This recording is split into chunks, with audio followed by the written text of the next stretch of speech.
after coming back from almost death, we decided to group back up, with the exception of the almost dead Angus that decided to sleep it off the almost deadness.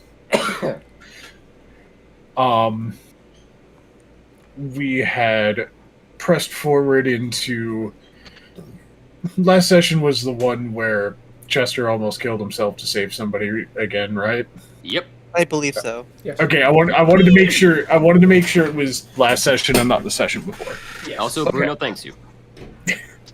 So, yeah, while trying to make your way across a crystal bridge, you rolled a nat 1, and rather than have a bunch of people be in danger, Chester decided, screw this.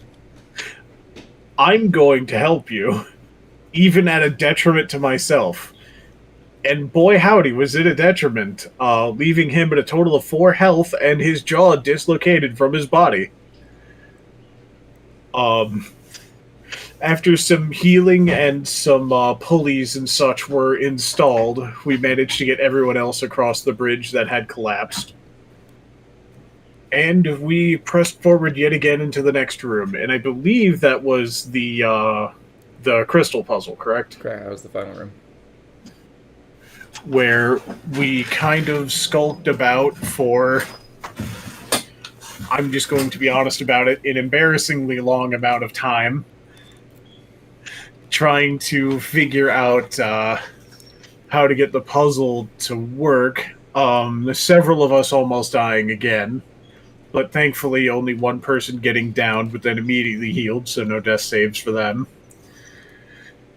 Until Chester had basically decided, no, Tanner, give me that. Give me the crystal, I have a stupid idea. and just was like, all right, we need an orange crystal. Let me just grab the yellow one and use my blood as the red.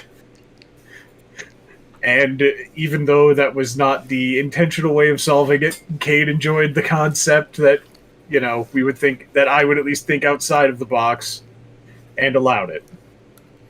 And High Roller was the one that had taken the crystal from me because I still didn't feel comfortable touching it to the rocks again. And placing it where it belonged, and effectively solving the last puzzle of the dungeon. I mean, to be fair, that fear is warranted considering I had my back blown out. Yeah. Your what? Ayo. You know what I said. I did not stutter on that one.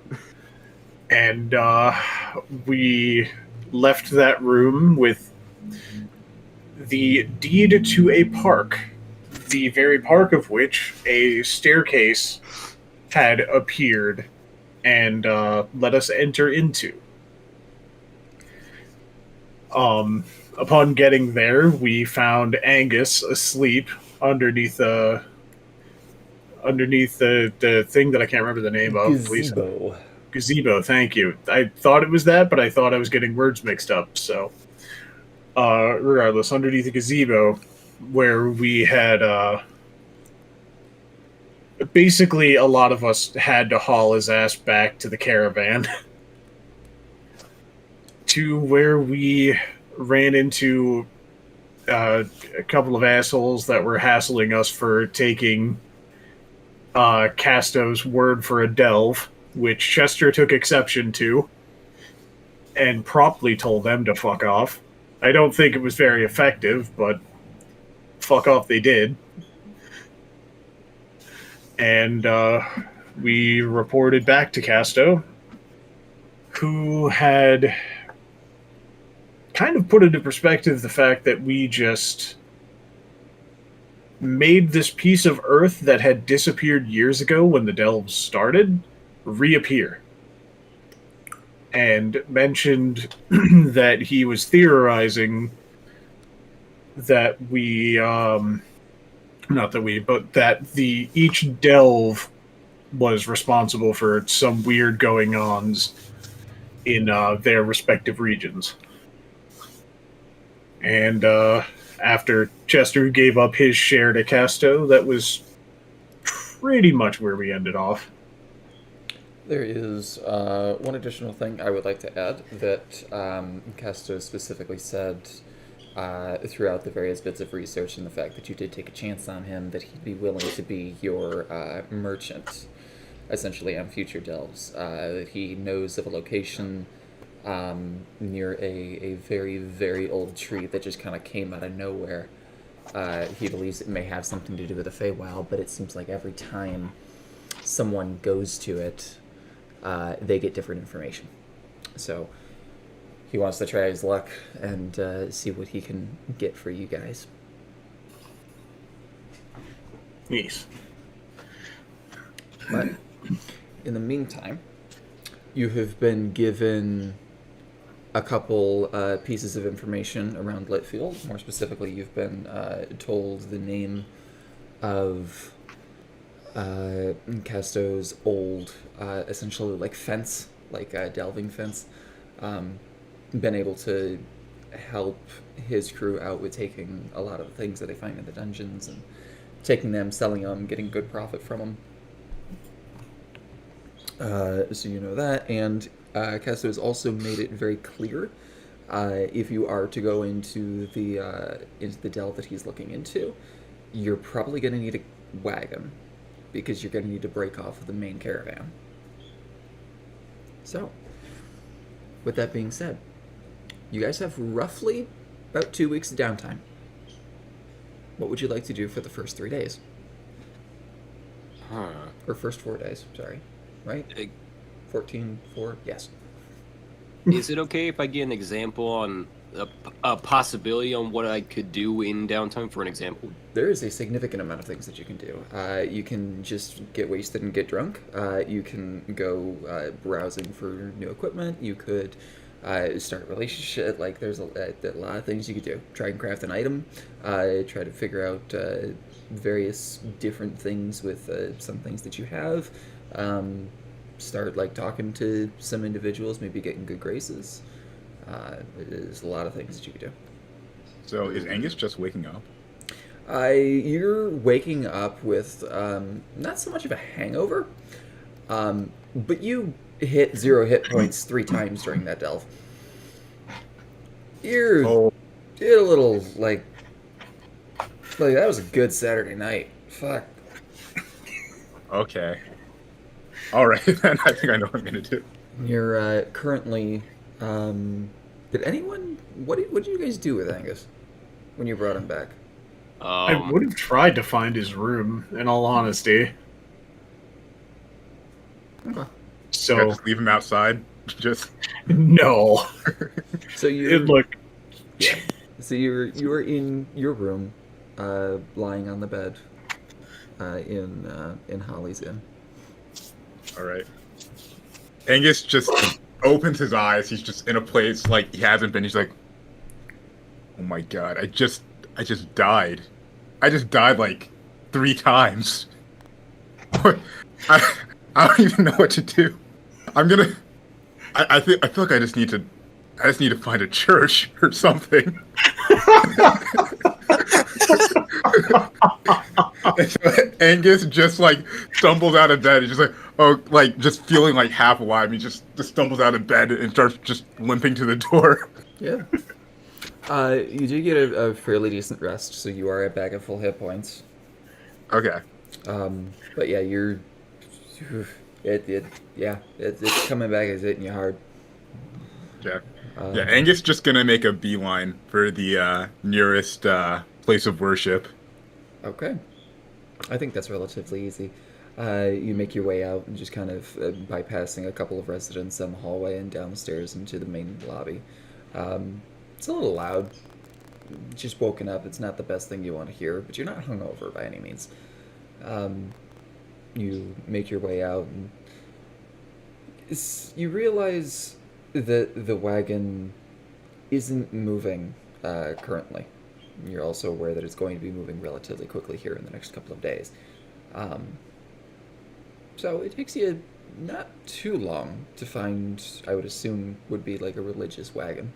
which is one that is basically like a monastery on wheels. All right. Angus is going to just hop onto the back steps and take a look inside. You open it up, and the first thing that you realize is spatial dimensioning is very, very interesting because this wagon was maybe like, it's off the ground because it's a wagon, but like it maybe has another 15 feet from the bottom of it, so it's not very tall. As soon as you get in, you look up. Holy fuck, that's a lot of stained glass. It is just like almost 50 stories tall from the inside. There's a stairwell that kind of like spirals up and around the entire tower itself, and each floor seems to partake on like a specific I don't want to say pantheon because that's incorrect, but like sect of the pantheon. Something actually relatively interesting in here, there's also not only the primals and the ascended, the greater Promistic actually have worships here. What? So, the religion in this world is something that I probably should have gone over a little bit here.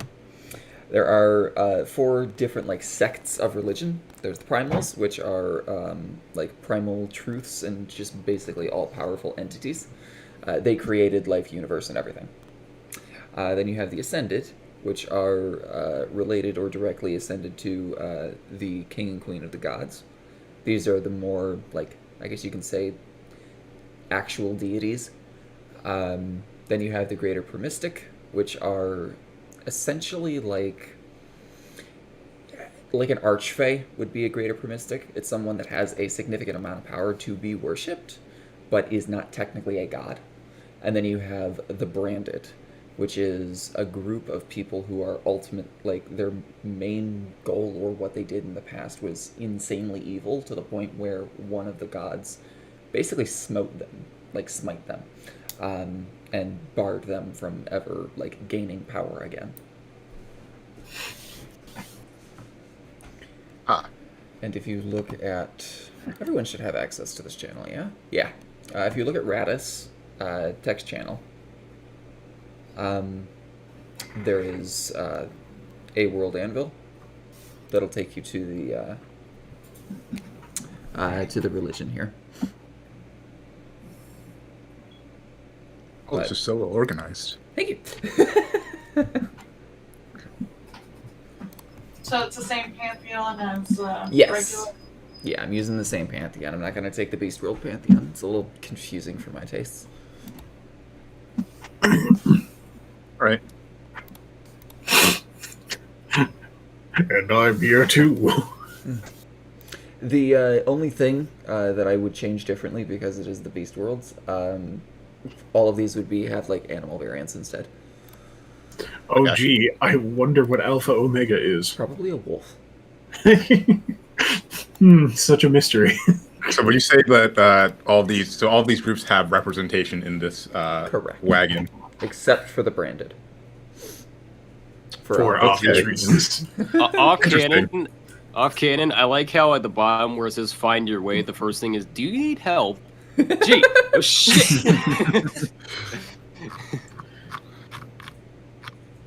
all right. All right. So I assume there's like different people with their different Yes. faiths. More than likely, with your oath of gunpowder, right? You would probably worship Uxun, who is the god of technology. So okay. Excellent. Okay. That makes sense. But what if I just went after whoever looks the kindest, whichever god has the representation in this wagon of like the kindest person? Wouldn't that be the goddess of love? I would have to say, yeah, that would be Sarenrae, the goddess of love, mother of the gods. Okay. Okay. Angus is gonna head over to that person. Okay. You see, being like one of the higher ups in the ascended partition of the pantheon, her like altar is relatively large, and also in comparison to Pelor, her husband, and father of the gods, who's immediately right next to each other. Both of their general locations seem to be have a little bit more presence in the area that you're in. Right. Are there any other worshippers of Sarah, yeah, there's a couple. Ray around? There's a couple, like a mixture of kneeling and just some people are just dropping coins into the change box because the church always needs coins. Okay. Anyone looking like a leader? Just kind of looking around a little bit. You find someone that does seem to be like a priest. Yes. Okay. Angus will approach this person. Okay. Actually, Angus is just going to grab this person by the shoulders and like while shaking, be like, dude, I almost died. Actually, I did die. I saw death. I saw it 3 times. I did die. 3 saw times. death. To clarify, you were unconscious 3 times. You did not die. Angus will not change his phrasing. That's fine. I would like you to first make a persuasion check with disadvantage. Okay.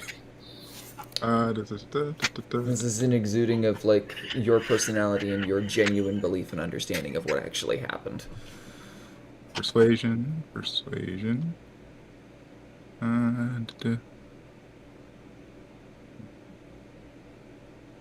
3. Okay.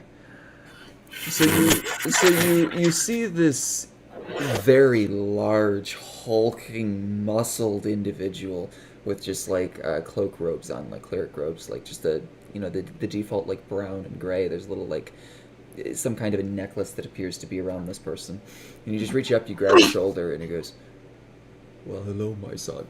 This is a rhino." And you just explain this, and he looks at you like, "I see. Tell me more."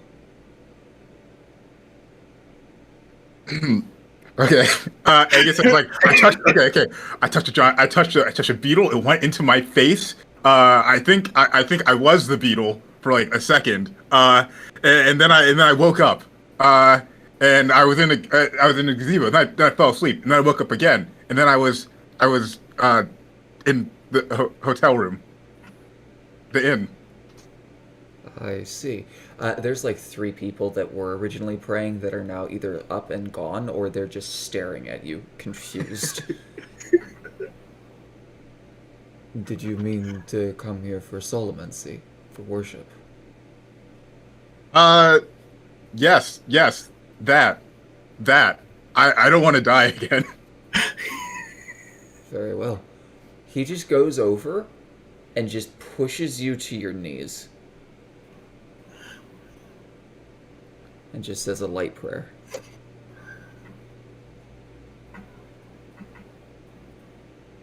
Okay, are there any plants around?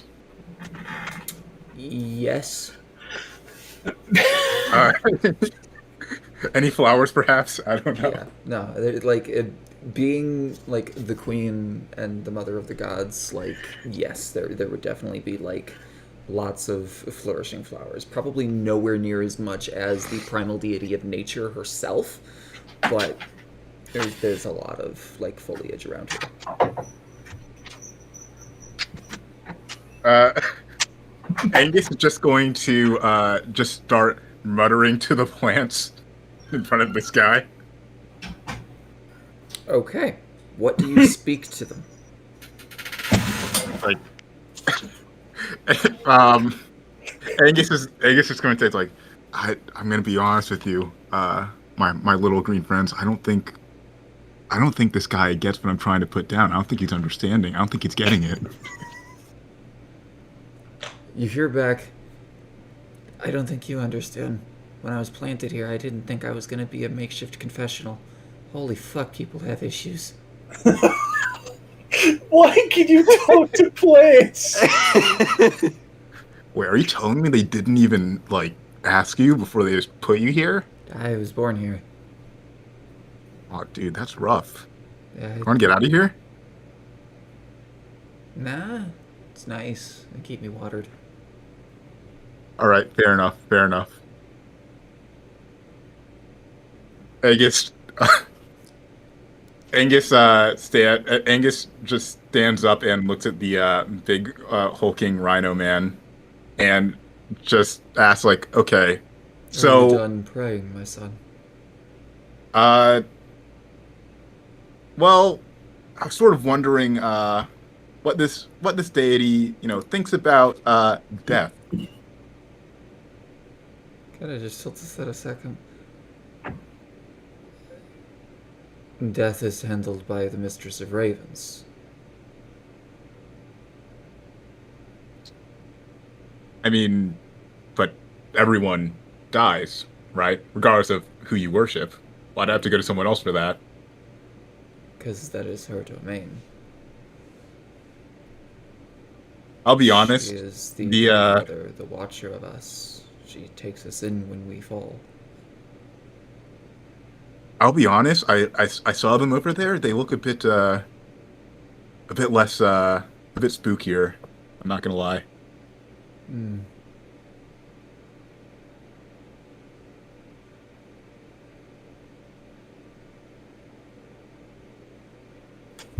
Angus takes another look around.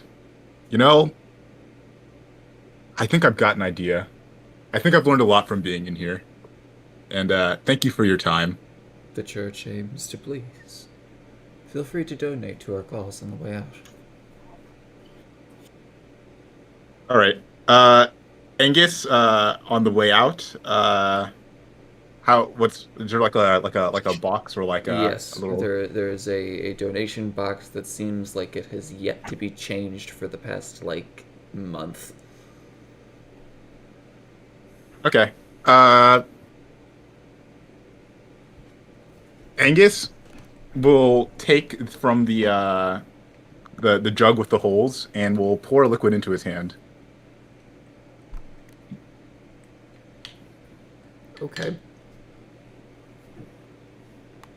I'm guessing we didn't actually get to split the delve with me because I was asleep. So You Oh, probably had it, like, tied to you. Yeah, I was gonna say I did actually give everyone 5 gold, 5 gold, 2 silver, 13 copper, I believe.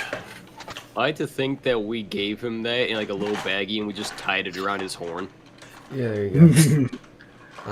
By the way, because it recovers 1d, 4 charges every day, it has 3 more charges than it did last night. But yeah, so Okay. add 5 gold, 2 silver, and 13 copper to your inventory. okay, I rolled 2 silver, 13 copper. Angus throws a silver in the offering box because that's a lot Okay. more sensible Okay. than random goo. Well, as you pour out the jug of liquid. No, because Okay. I have money instead. Okay. So, I just gotta ask real quick: do you have druid levels or some shit, or is this just some improv going on? Like, Oh no, I have a plan. I know where I'm going. so the talking to plants thing—that's just Talking to something you plants got. is a part of his race. Oh, it's a part of the race. Okay, Yes. I'm just sitting here. I'm like, what the fuck is going on with that? Like, why does that keep happening? Yeah. Now I get it. Okay, I'm much less. I thought you had like a level in druid or something. Nope. He just permanently has speak with plants active. Okay, that's awesome. Okay. Angus, after walking out of the church wagon, says, "Well, that was a bit of a waste of time. I think I can do better than that." And Angus, eh, uh, You know, I'm gonna just do some work in the background. I don't want to take up too much time. I'm just gonna type to. I'm just gonna type to Kate, and we'll get back to me later. Okay. It is worthwhile noting, after praying with Sarenrae, you do currently have inspiration. Okay. So at any point when you're about to make a roll, you can make it with advantage. All right. Okay. With that being said, let's move on to Nate. So, Nihilus, what are you doing for the foreseeable downtime future? So, since we are in a town, Nihilus would have gotten up a bit earlier than most, so trying to kind of not draw too much attention to himself. He's kind of not like in an alley, but kind of like side hugging like a piece of wall, trying to see if he can sell a couple of things he found in the dungeon to ongoing passerbys. Okay. First one is he's trying to find someone that might be willing to see about the vial of yellow-green liquid, so he's gonna see if he can find maybe an alchemist in his vicinity. So in the caravan of Littfeld, there's pretty much anything that exists just anywhere would exist here. Okay. So yes, 100% you can find an alchemist. In fact, you probably find like 7 different wagons for alchemists. Gotcha. Let's see. Can I make a perception check to kind of get an idea on who's around me? Yeah, that's 100%. That also being said too, it's still doing the thing, so I got the roll of die. Okay, yeah, that's perfectly fine. 5. 5 total. Okay. You haven't been in Littfield entirely too long, so it's still taking you a little bit to get used to just how many freaking people are here. I turn to Bruno. Got any idea? Anybody might want to buy this? Then Bruno just raises his hands. Doesn't know. It doesn't know. You're supposed to be helping me in this.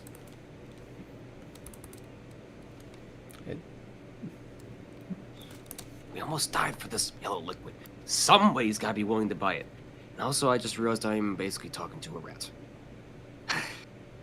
I'm gonna walk around a Would little bit more. you like to buy this from the shady man talking to his rat? Yeah. Let's see. Let's see.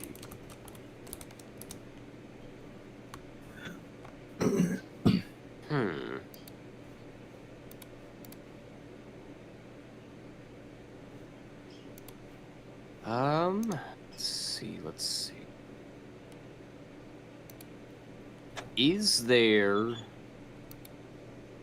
I don't want to say necessarily a pawn shop, but like a wares caravan, possibly.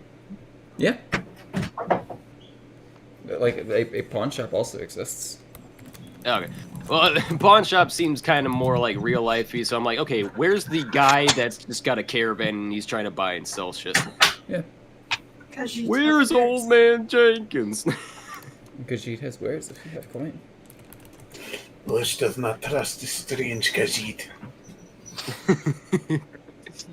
But I'm going to walk to the caravan and ask, as I pull out this sphere of what looks like gold, and ask, does this catch your fancy any all, possibly? You pull it Don't mind the out, rat. and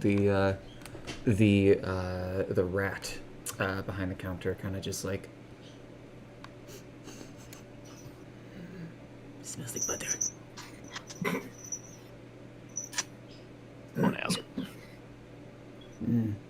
Smells like butter. I just said don't ask. Butter! And he just goes into the back very quickly, comes back out, and he's got this massive magnifying glass. Just like...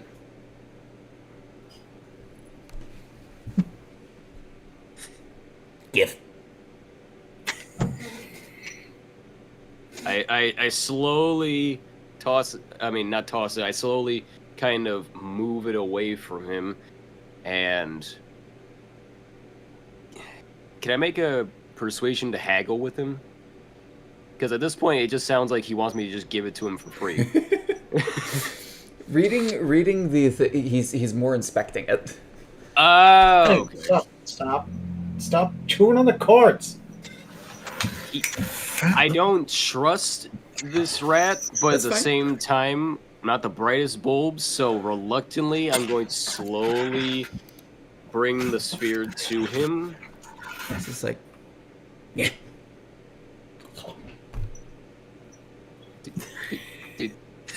Did you just...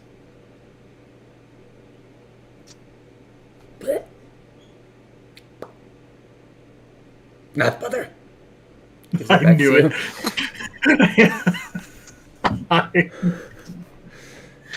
You now have the orb again. He's just like, what do with Mother Orb? Well, first, I'm not going to touch it. Spit in your mouth! How quick is your reaction time? Because he just plopped it back in your hand. Well, he didn't do a spell, so I can't do cat got your tongue. I can't do that reaction. I mean, Dex check. Yeah, that would be like a dex check, right? Yeah. Dexterity saving throw. So you gotta beat a 10. Okay. Got 4 in this. Come on. 14. There Woo! you go.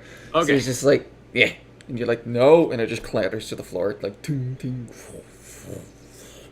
Just rolls until it finally hits, like, the wall. Why did you put that in your mouth? Dot butter. Test to see butter.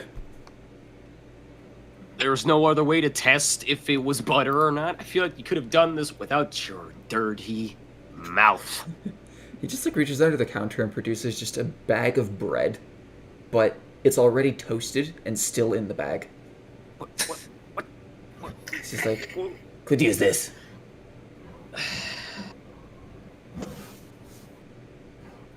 Now it just has a hand over his face. Turns to Bruno, turns to him, turns back to Bruno, turns back to him.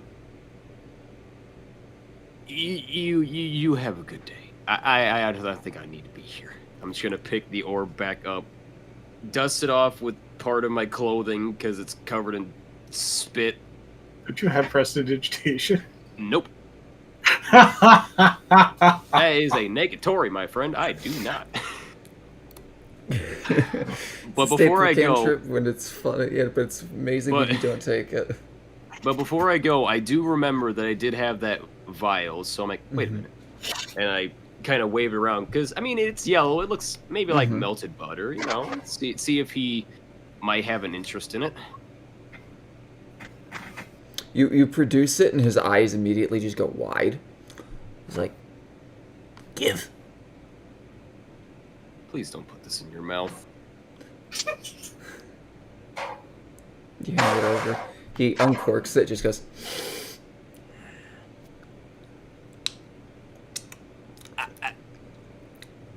Maybe shouldn't have done. Potent poison. Reaches under. Reaches underneath his counter, produces pulls out this massive canteen, and comically just. Ah, yes, Sam Briegel style.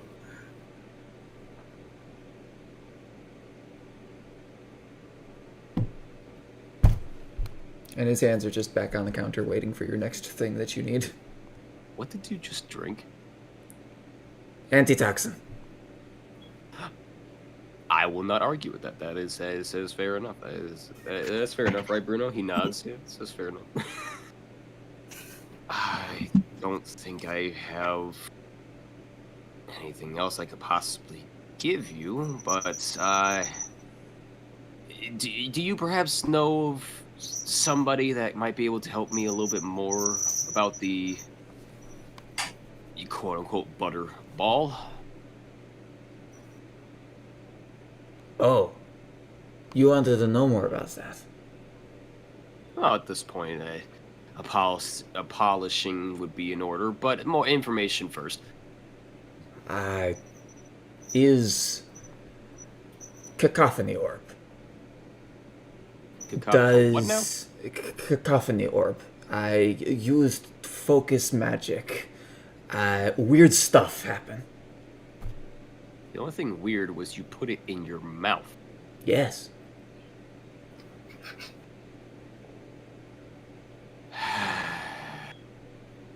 I give 1 copper piece as like a thank you, but no, you didn't really help, so I had to like flip it in the air. Ting. Let's go, Bruno. Maybe somebody else will have better luck with this stuff. You open the door and it's just ting-ling-ling. Bye.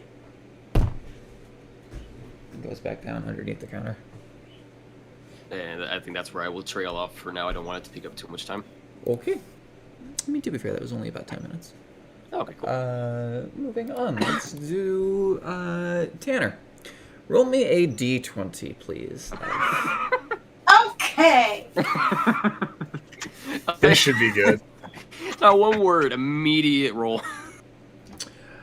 You Right down the fucking middle.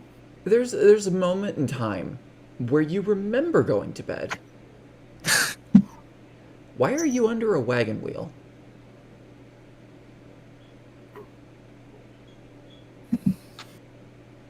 Like, you actually think for a minute, trying to remember how the fuck you got here.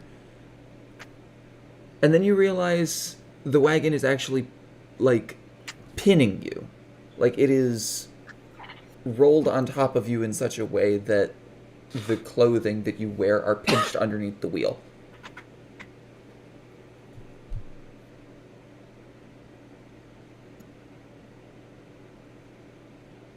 And you got nothing.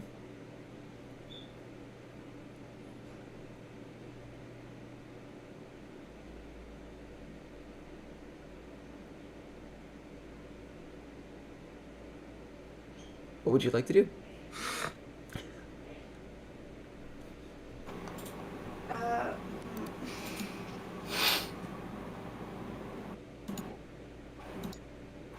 Okay, my mic fucked up, so you couldn't hear anything Eden was saying, Okay.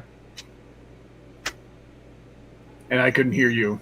Like, my entire fucking audio-video software just completely killed itself for a minute.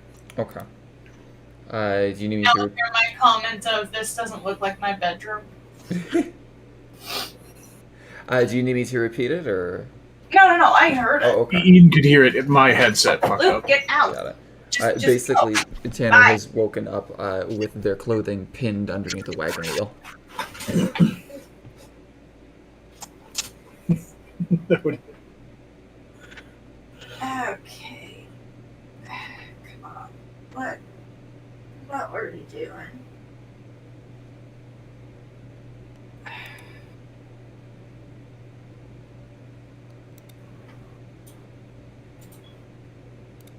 Is there anybody around me? At least in the immediacy, it doesn't seem to be. Him.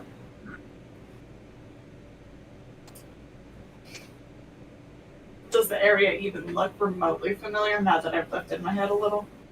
I mean, it's the underside of a wagon. There's a couple other wagons that you can see, which is nice. Alright, are there any animals nearby? Yes. More specifically, the 3 horses that would be pulling this wagon. You could try to get up.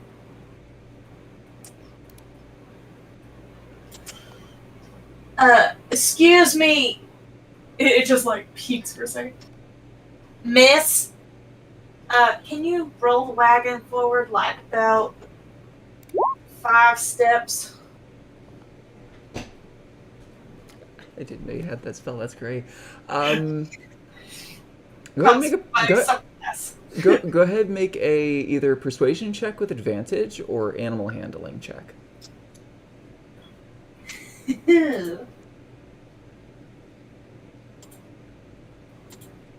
This has my wisdom modifier applied top to it. Damn. Yeah. So that is technically a 28 right there. Fuck yeah. There you go. So you say that, and then the horse just kind of like looks down. Oh, I'm sorry. And just kind of like walks just a little bit more forward, and the other horses are like, "What are you doing?" Oh, now actually like seeing the situation at hand, like gently move the wagon forward a little bit, and you are unpinned. Sorry about that. You okay? I don't seem to be hurt, so I'll take that. Thank you very much for helping me out. Mm-hmm. Do you happen to know where the bar is? Maybe you can just like move your head towards the direction.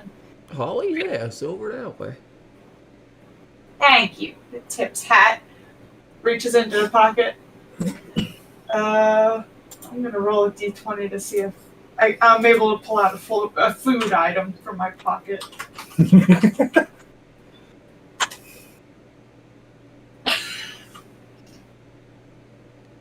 It's maybe like a potato. Okay. I'll produce a potato that still has like the skin on it, and that's food. Offers it to the horses and just starts walking on their merry way.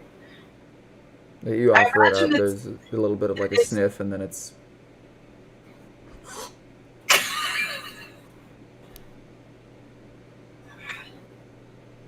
Haven't had a hangover this bad since.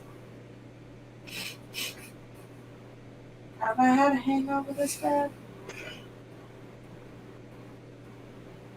I don't know. Eating the potato is still stuck in the horse's mouth.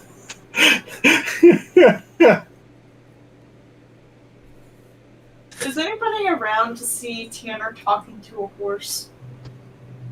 Yes, and no one seems to care or notice. We're talking like having a full-blown conversation with the horse. Mm-hmm. So it's not unusual whatsoever. It's not necessarily that it's unusual, it's more just people have seen stranger things. Not to mention, we live in a world where speak with animals is a spell that people know. I don't think people are going to question it. Mm-hmm. That's fair. Relatively, like, in terms of magic, like, second to cantrip, like, level spells are more common. Once you hit, like, 3rd to 6th, then you're getting into, like, the elitists, and then 7 to 9 is, like, oh, what the fuck.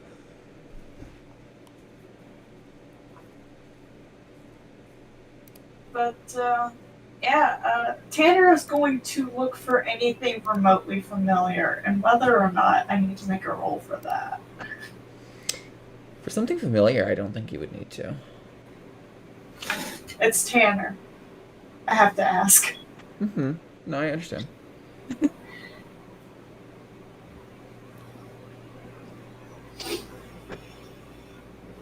But you're looking for Hollies, yeah? Tanner remembers having a hangover, knowing they must have been at a bar, so they're trying to return to that bar because they're missing a few things. Gotcha. Yeah, easy enough. You like walk into the bar, and honestly, at this point, I think you would probably run into Jet and Chester. Because I'm assuming you two are together. Well, I mean, you know where Chester spent last night. Mm-hmm. So I'm assuming you went and got your brother. Oh, yeah, absolutely. Before If you Chester's did. up by now, he got his Yeah. brother, definitely. Yeah. Excuse me, gentlemen, can you point me to where my crossbow is? I had a feeling you were going to lose it. You know who I am? Tanner, it's me, Chester. Oh no, you must be thinking of someone else. My name's Zinnia. Take it. Just take your crossbow. Alright. Just like takes the crossbow and just kind of inspects it to make sure there's nothing wrong with it. Do you seriously not remember us? I mean, it looks like I've seen you before.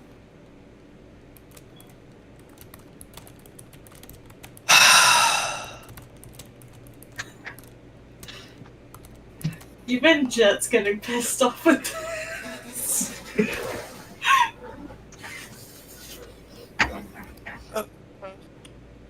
You know, I was having a nice morning. Yeah, it smells like it. You... That is you. No, I know what they're talking about. Just... Look, don't go telling everyone, alright? Who would I tell? Oh my god, you literally don't remember us.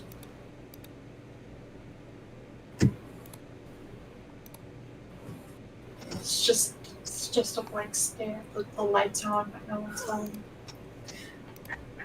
We just went on a delve yesterday. You, me, Lyria, Jet, Nihilus, Angus. You know, funguses. That is an image It's of just like- the Littfeld caravan, by the way, like in motion. Just so you can see how big it is. Oh, nice. So it's like fucking wildebeest migration almost. This is a massive amount of wagons.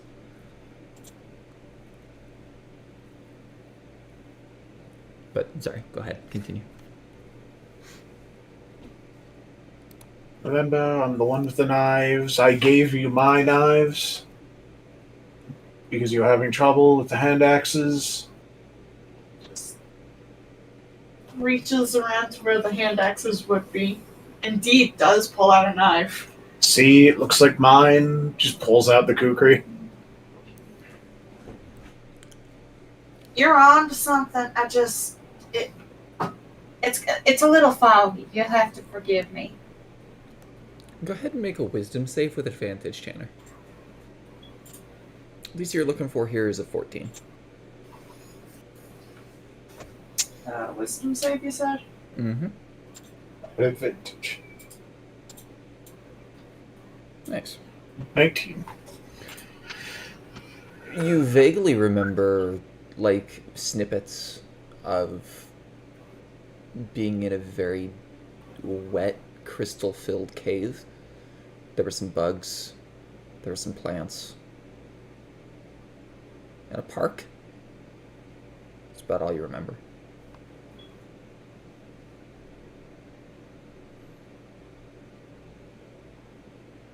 So no memories of us whatsoever. No, like, the Okay. events around it also kind of, but it's like it come and goes, right? I thought you were saying it's like, yeah, you remember the location and being there, but you don't remember anyone you were talking to. I was like, wait, what? The best way I could possibly explain this is think of each session that you had and pick like an hour and a half from it. That's what you remember. It's kind of like my actual memory. Because if you asked me to go over anything from the first session, you would get maybe 2 sentences. There you go. Which is why this character is so fun. Genuine. So, anything ringing a bell? Yeah, a couple of things with these the rocks and the mouse in it.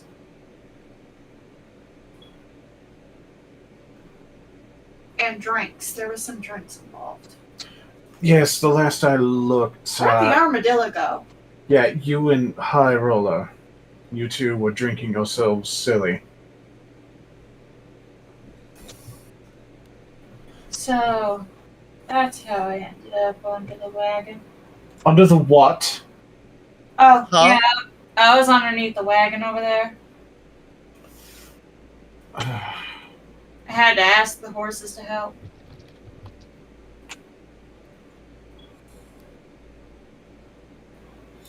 Jet, now do you see why I stopped drinking? Fair point. I think what's really funny is that the drinking had nothing to do with it. Sure. So anyway, Jet and I were just heading out to sell some items. I was talking to Castor last night, and he gave me a few places we could look to get rid of some things we don't need, maybe buy some things we do.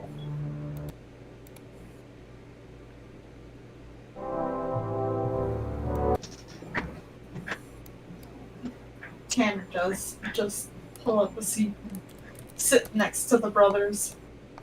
Takes a swig from the flask. So, that Dale thing. Was I supposed to go on another one? Yes, actually, as I said, talked to Castor a bit last night, and Jet, you listen up too. I haven't told you this yet. He wants to, for lack of a better term, be our handler for delves from this point forward. Might be nice to have a handler. I get a little lost. Yes, and yet somehow you competently led us to the delve itself. Was it like a cave or something? Kind of. Ah, nature's easy. You can learn anything from geographical what's-its. Not that I know the words for most of them, but you can tell where things lead if you look at the signs. Jet, I'm developing a headache. Oh, just now? I wasn't expecting that. That was a good one.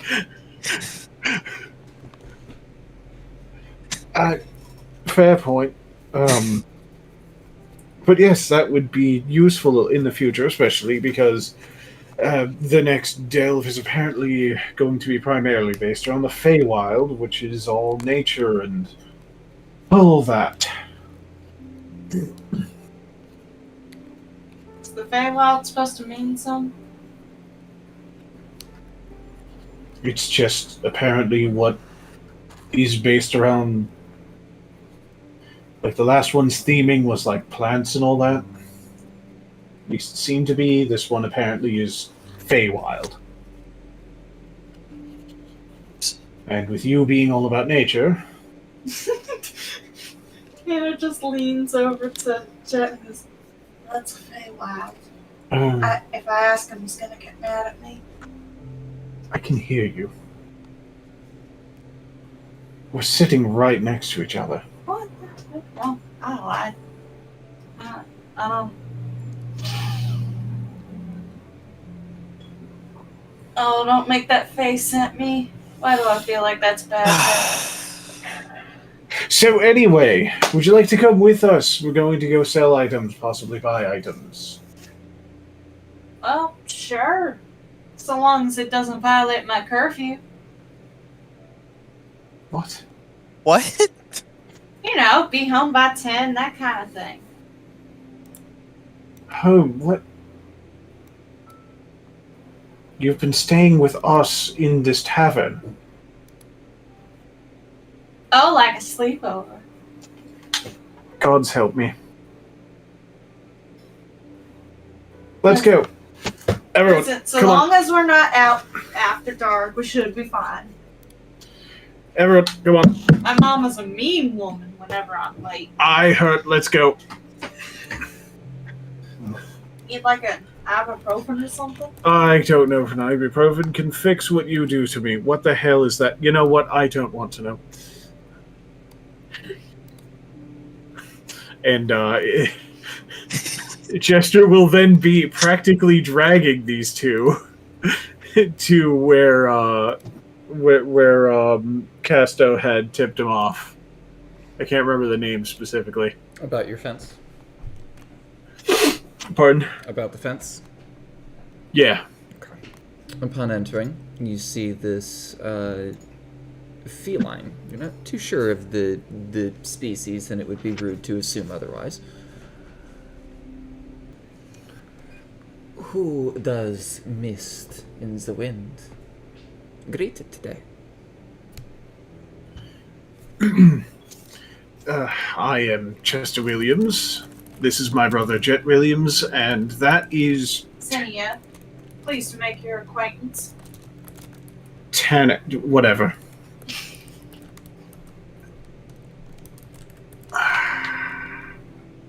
Introduced themselves as Tanner first, and now just picks a name every day.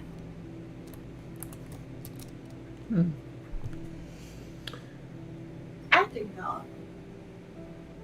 Might I recommend keeping a list? That's a good idea. So far, we have Tanner, Xenia, Mallory. Good, there's some variety there. I mean, my name isn't even a name, it's more of a personification of my destiny, if you will. That ritual, sounds right whimsical to me. that ritual was completely wrong.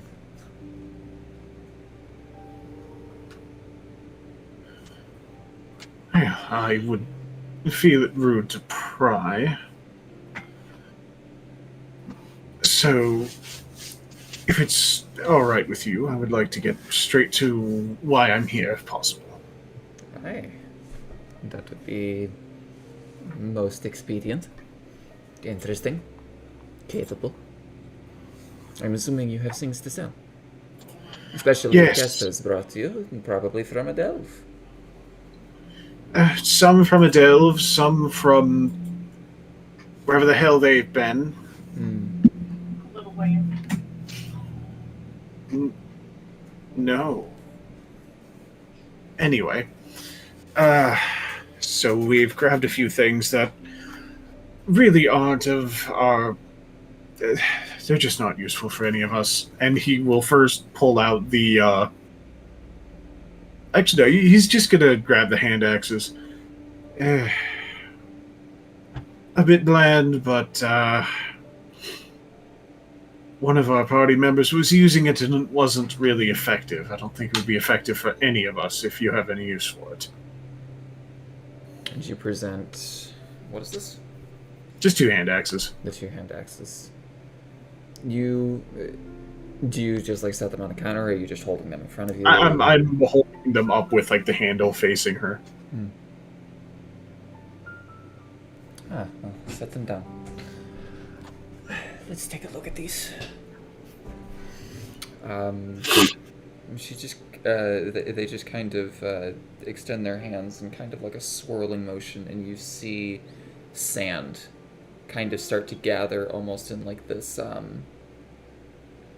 it's just like a ball of sand almost. And they just kind of run it over top of the hand axes. Not magical. Sad, disappointing. What are you looking to get out of this? For those specifically, maybe whatever they're worth in coin. I would I'm not be able not to do in that, unfortunately. I can't resell back things that are mundane at a higher value. It's just not fair. Also, it doesn't drive business. If I remember correctly, hand axes are worth... They're not very expensive. Yeah. FID weapons. I don't even think they're like a couple gold, maybe. I don't remember. Hand axe is 5 gold. 5 gold, yeah. So they kind of just look at it. I can give you 4 gold for the 2 of them. Currently not doing us any use, and I'm loading out a couple of my daggers to them, so I'll take that. Very well.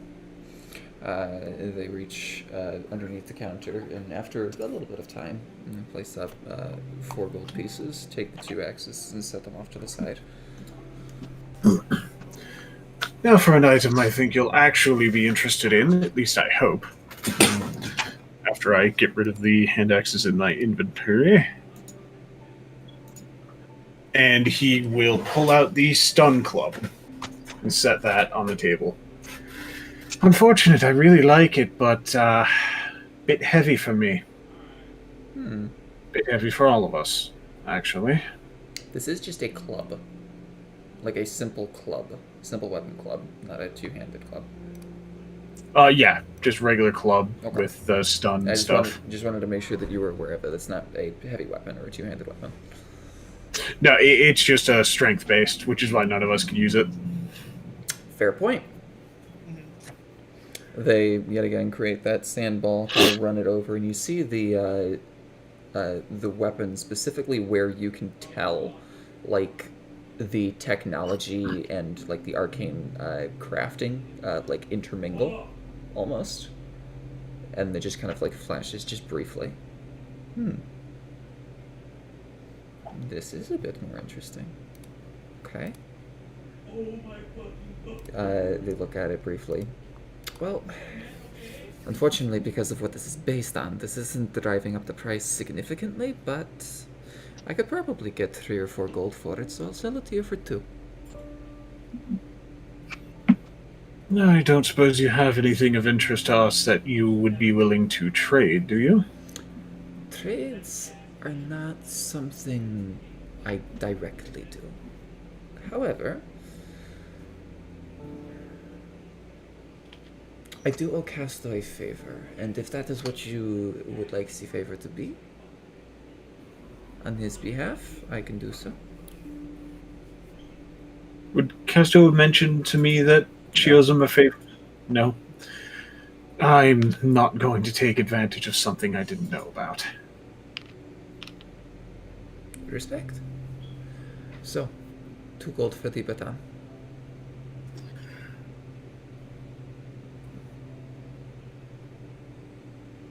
Going to try to barter here, not that it's ever gone well. Persuasion, intimidation, I'd also allow investigation, I'd also allow arcane, basically anything that asserts your dominance of knowledge over theirs. I would love to... It's a long shot, but would history apply? Like, me being able to look over the weapon and figuring something out about it?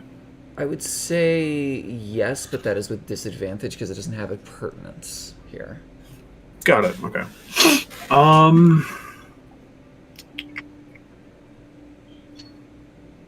We'll go with investigation, see how that goes. Okay. 13.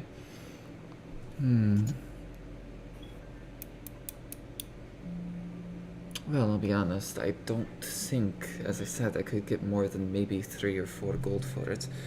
Though, I guess with the right individual, it may be able to be done for 5.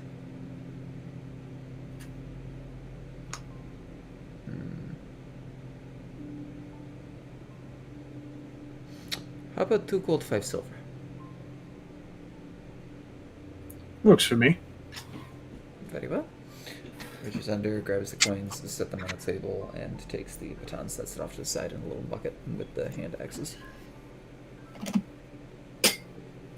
What about either of you two? Do you guys have anything that you feel you don't need that might be interesting? Kind of just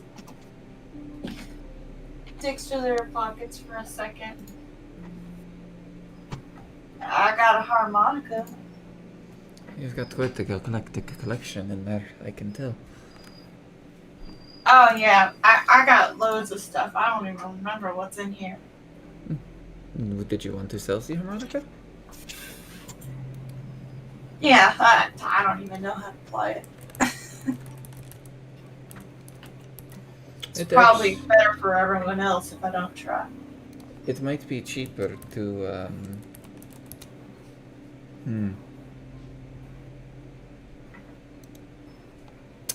get lessons so to speak.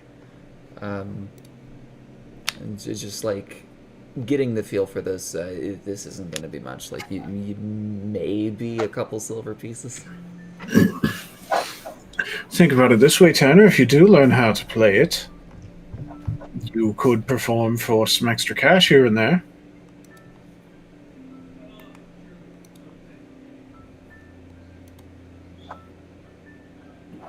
That does sound pretty good. I'm gonna roll persuasion to see if I can up that price a bit, though.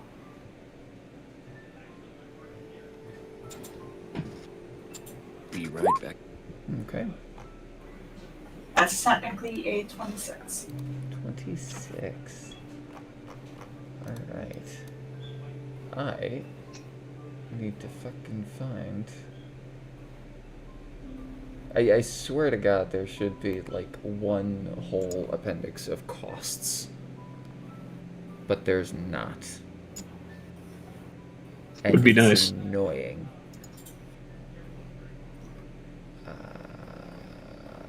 Do.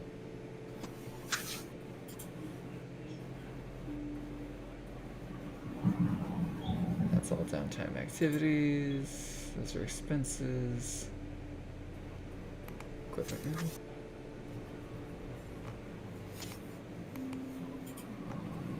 Nope.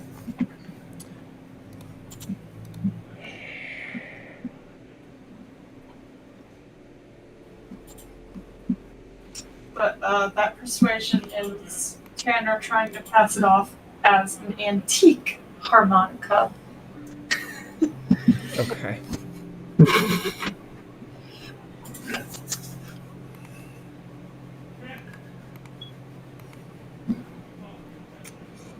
Monica.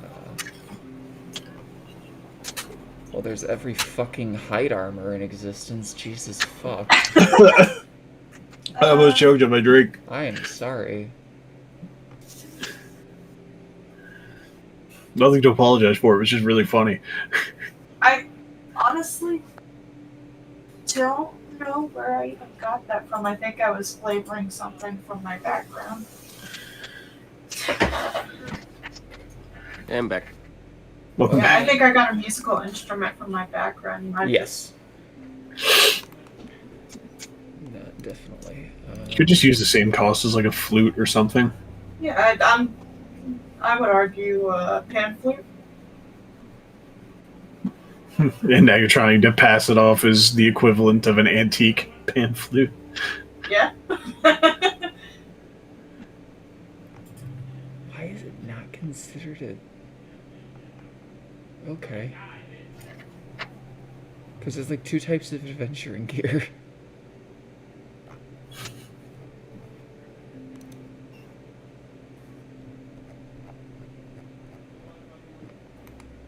Let's see.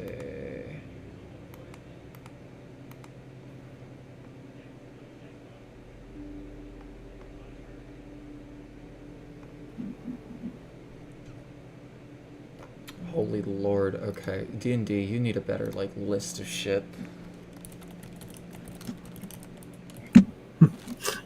So, Chet, while we wait on this, do you have anything that you don't want right now? She's just, like, completely stopped functioning.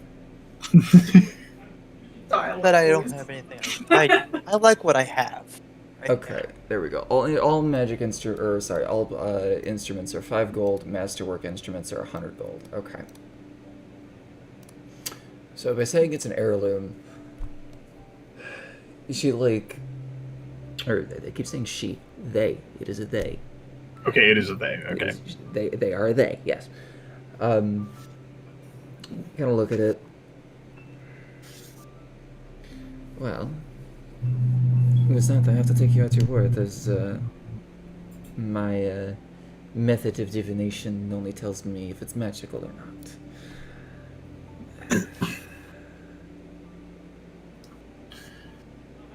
I believe you may be willing to part with it for...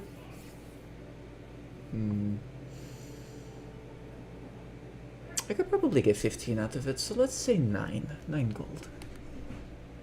It's a done deal. Man? Sir? They is simple. I have no They? gender. I just Hey. am. Different boat, same ocean. I like that one. And they take the harmonica and just kind of set it off to the side and give the 9 gold over. That boosts me up to 13. And I am on my way to being able to buy armor. Don't forget you have 2 rich boys right by you. Tanner doesn't know you're rich.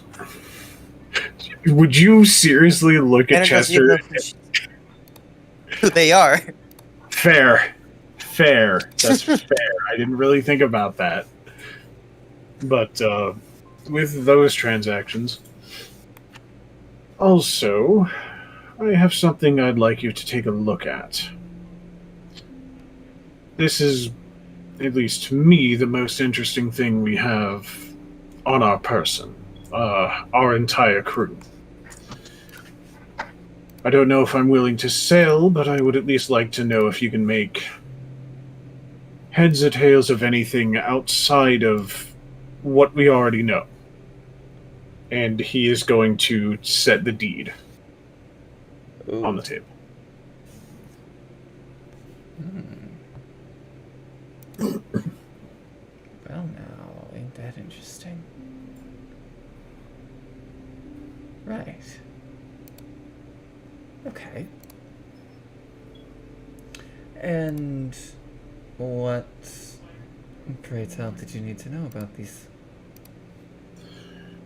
Well, obviously, we know it's a deed, but we don't know if, well, quite frankly, the delve it was in messed with any of its properties or not. After all, as soon as we found it, the actual park just appeared from nowhere.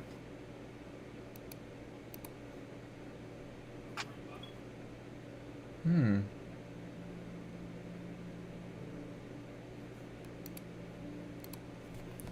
I kind of take it and glance over it briefly.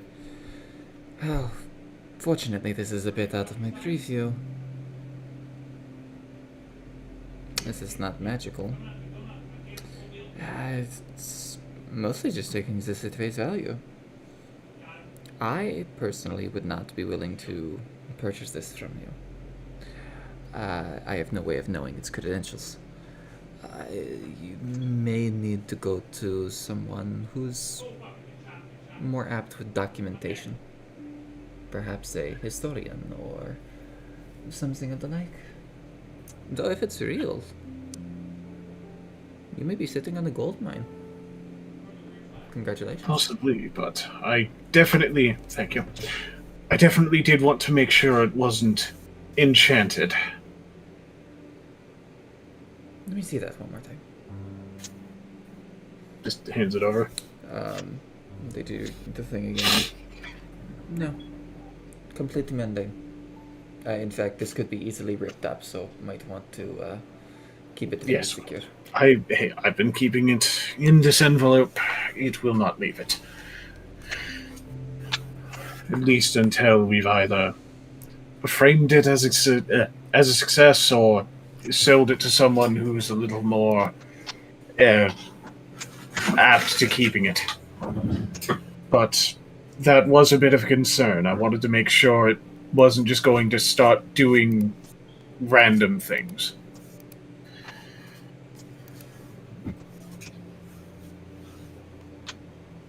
I've been having a lot of fun, if you will, with magic lately. Speaking of which, this is stupid. Would you be willing to look at my eye?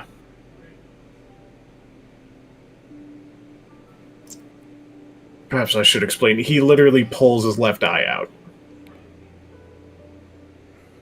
Yes, I know it's weird. I'll be honest, I've seen quite a few things. Never that. Please don't do that again.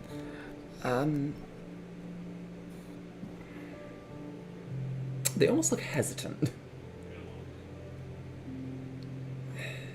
I was gonna say, to Jet, this is just normal. You've definitely seen him take his eye out before. Mhm. It's just like a glass eye. What, pray tell, do you need me to check this for? I want to know if this thing is responsible for my powers going weird. I want to know if it's magical. I want to know if possibly it's cursed as something.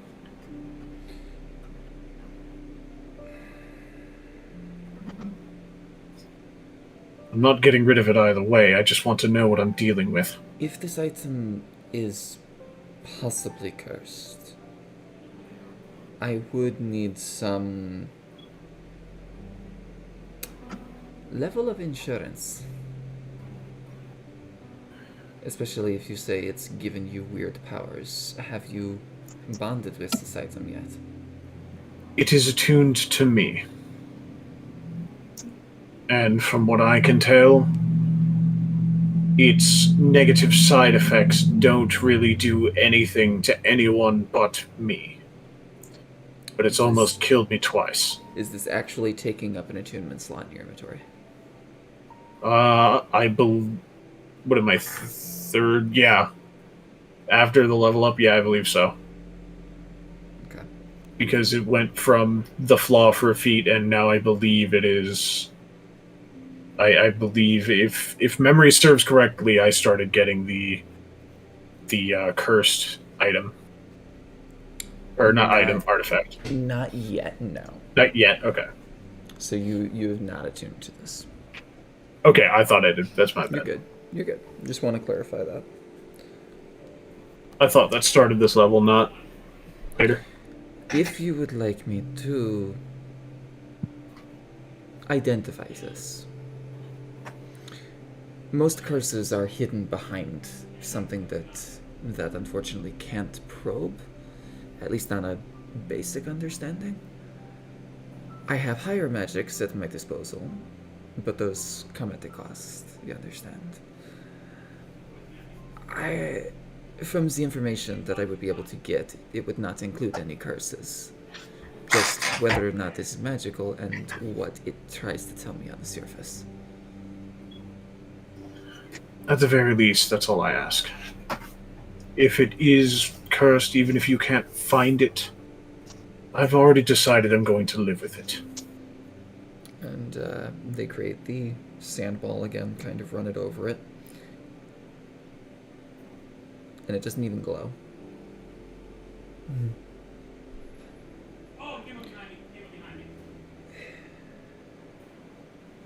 That's interesting. This has been brought to me once before. Go ahead, take it back. Can I do one simple test? Of Bear with me. May I attempt to speak to you telepathically? I've had Without the eye in my head. I've had weirder.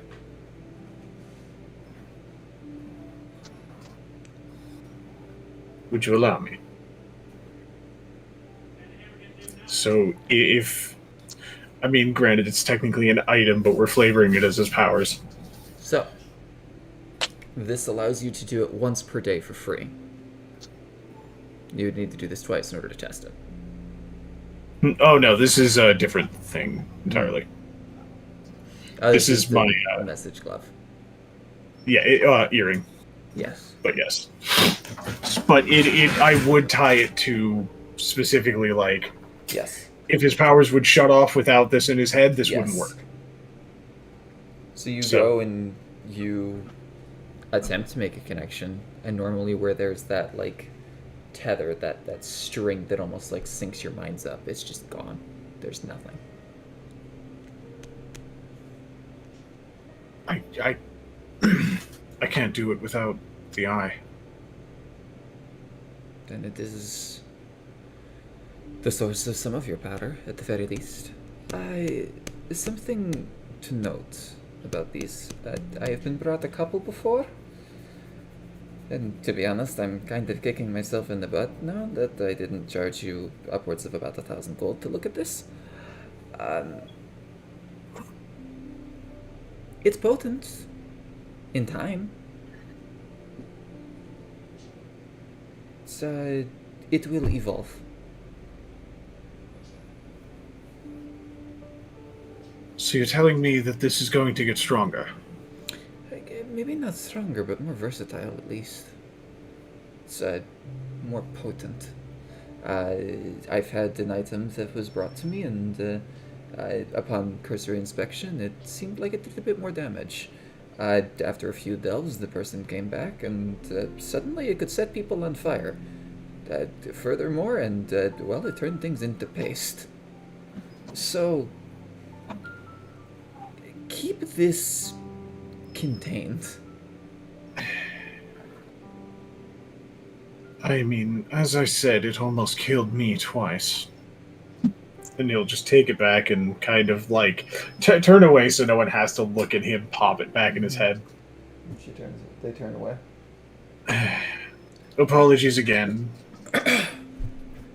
But that was very important to me to get looked at. Hey. Is there anything else? Or has Mist in the Wind done everything that they can do for you? I have one thing that I've been curious about since I've gotten it. Hey. I'm gonna take out the dagger with the chain on it and Okay. set it on the counter. Well, that's an interesting design.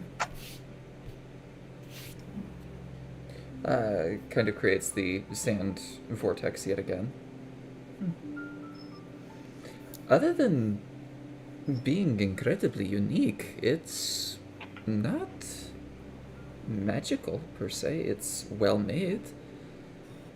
It would do a bit more being refined and elaborated, but not magical. Just a very, very elegant and well made weapon.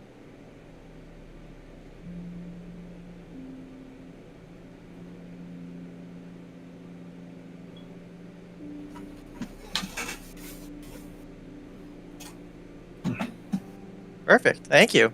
Mm-hmm. Take it back. Yeah. Apologies for eating up so much of your time for only a few items, but Hey, you're quite alright. The harmonica was interesting. I never spent 7 minutes contemplating a price of something before.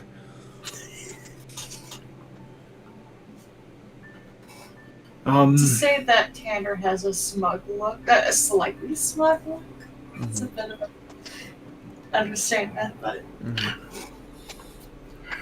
almost proud of himself. excellent. I suppose the only last thing I have to ask is, if you yourself are not capable, could you point me into the direction of someone that could enchant a weapon, please? Enchant a weapon. Ooh. I work with a few individuals around Littfeld. Me specifically, no, but my knowledge of the arcane folding with technology does provide a little bit of context. How potent is this enchant? Yeah, pretty much exactly what I have. And he would take out one of his kukris. Actually, no, he'd just take them both out.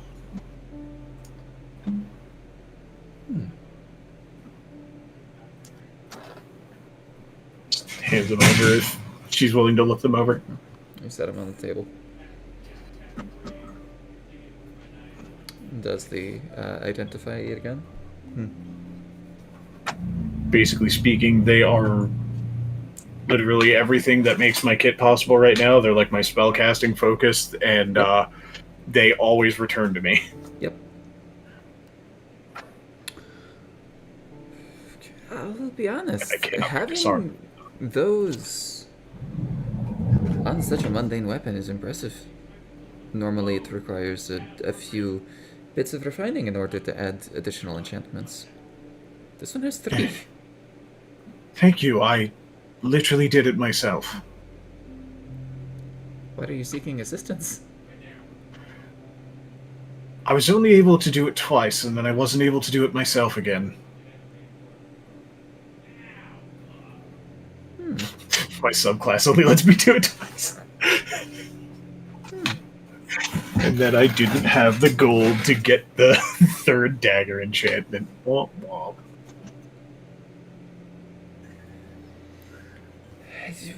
Which are you looking to put on this? Because unless if it's as I said, a more refined weapon, you're only able to get one. Well, the ability to have my mind quite literally grasp onto them and return them to me is very helpful. For some reason, it mainly happens with these two. Or rather, I forgot they're holding it. With those two, maybe if I could find a way to make it work with a 3rd, it would benefit me in the future. That could be done. Come back in 2 days. It'll be done. I will need those two back, but if you could, here is one that is not enchanted. Okay. Very well. Gently picks it up, puts it in a separate bucket. Now, do you do payment up front, or do you do Oh, that after? Lord, no. There's been entirely too many times where payment up front has left me in hot water.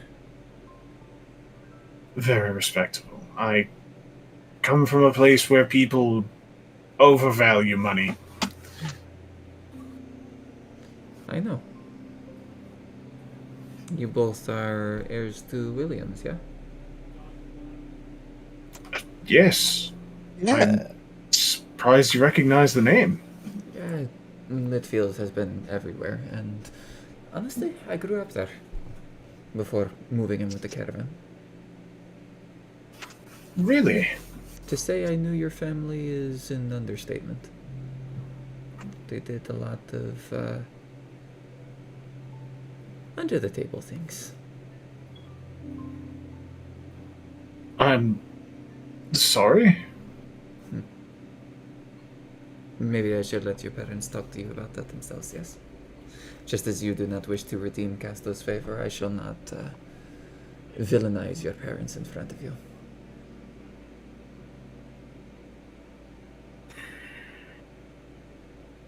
Beginning to have a few more questions about where this eye came from now, so in all honesty, thank you. I have a letter to write, I think.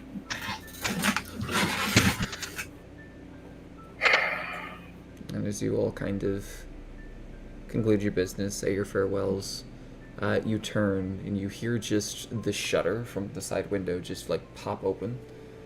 And as you turn back, there is just a little bit of sand that's floating out of the window, and they are gone. I really hope I didn't just get ripped off, but I'm going to take Castor's word for it. So, Jet, did you have any idea about this? About what they just said? No. I had a feeling something was off.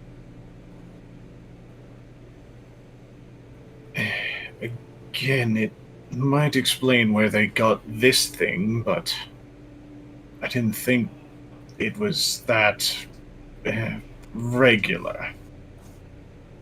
Thought they just got it in a shady one-off deal, but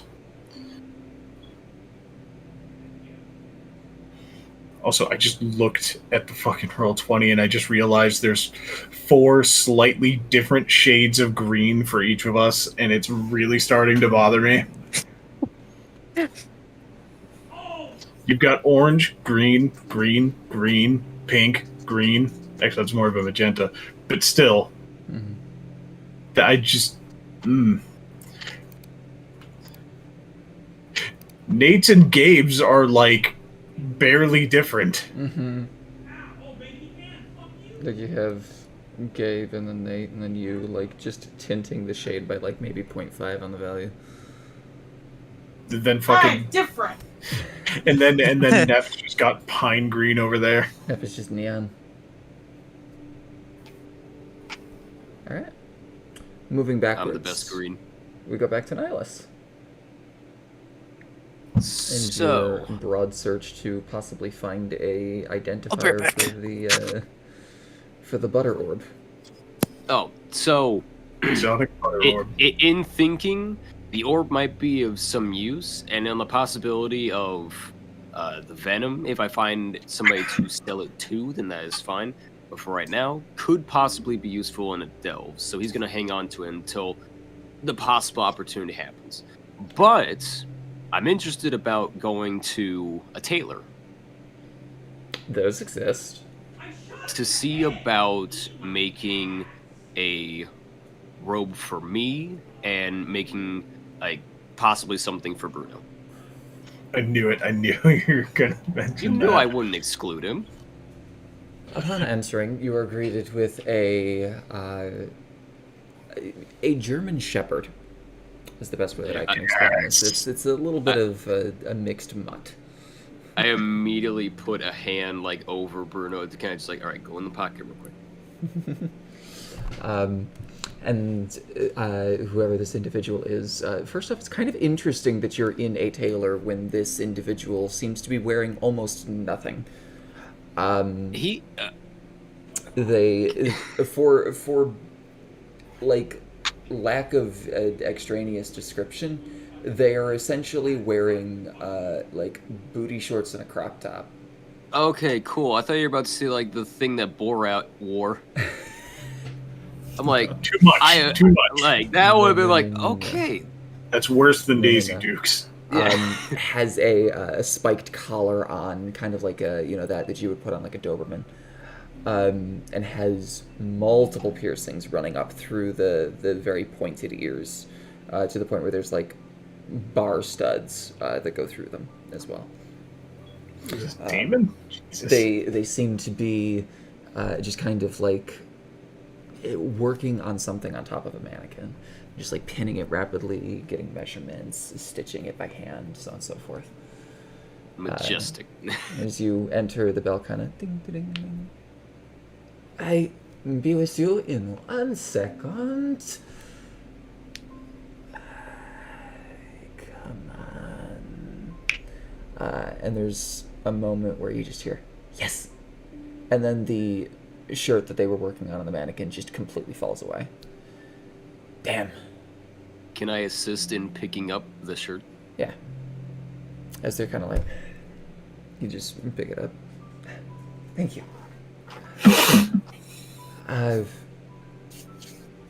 Welcome to my shop.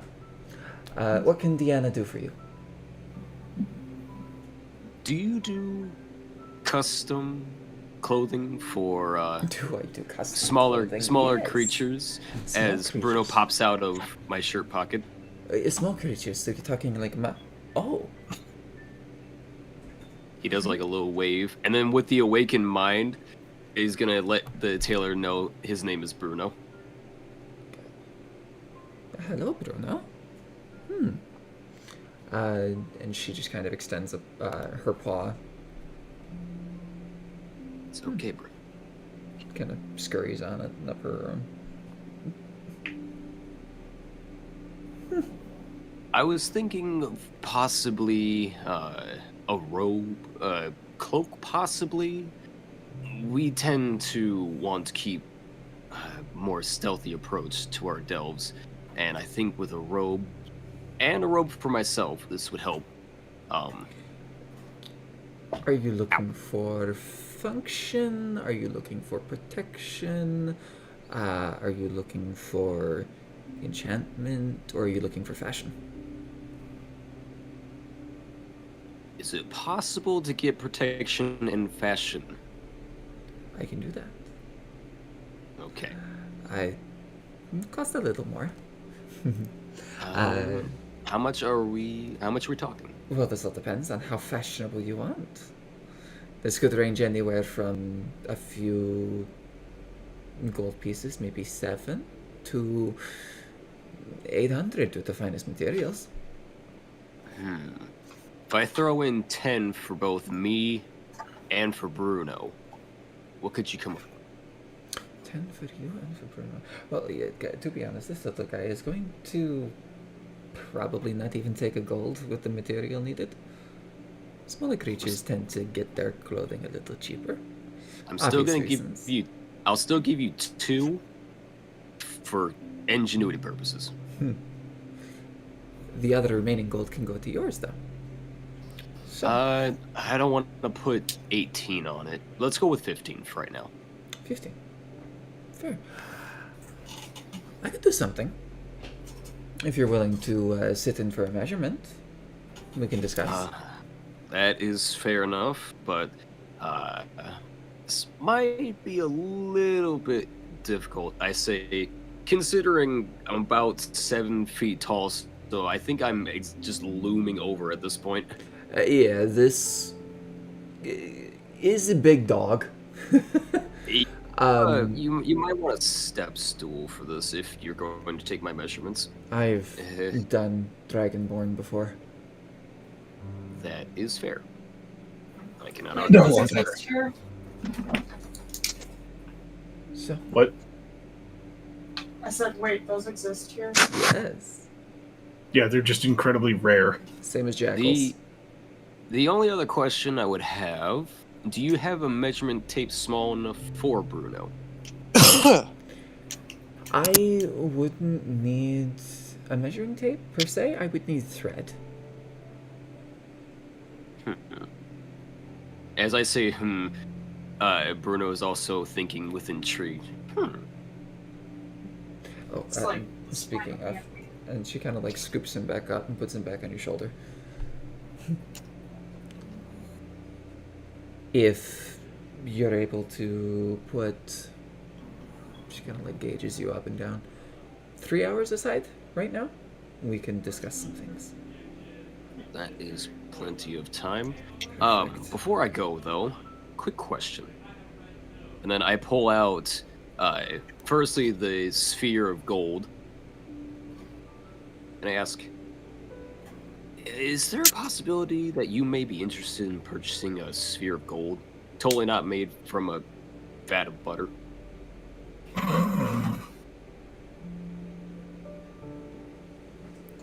I'm no jeweler.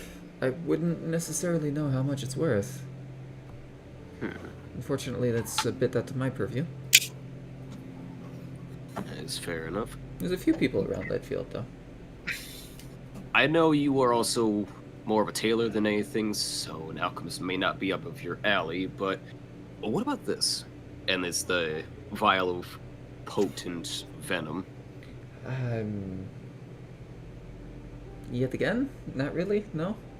An alchemist would definitely be what you're looking for this one. That's fair enough. I could point you to And then two, if you want.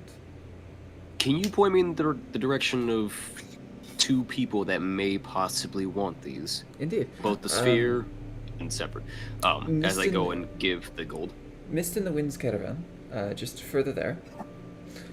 They'll be the one that you want to talk to about anything of identifying. If you're looking for appraisal, points to another caravan. Joe's will be the best one for that one.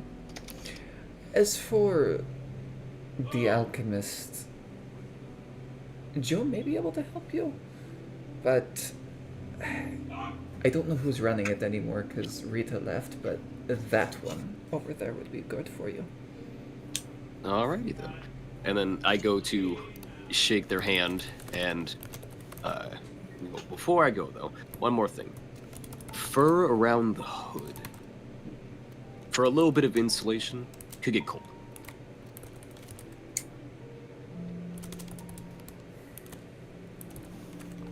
I think that can be done. All right, into the back room. I got to take measurements. That is fair. I love this. And for the next 3 hours, she gets your measurements, she gets an idea of what you want to do. You kind of pick various different fabrics and get a decent kind of mock-up.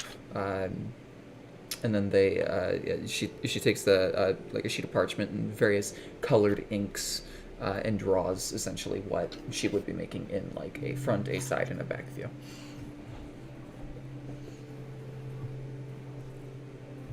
So, what would you say, in your opinion, the protections would be with this? Well, it's hard to put a lot of protection on lighter equipment, and you said you wanted this to be very stealthy. So, I had to compromise. Mechanically, this would be, give me a hot minute. My cook's utensils got deleted. Oh no.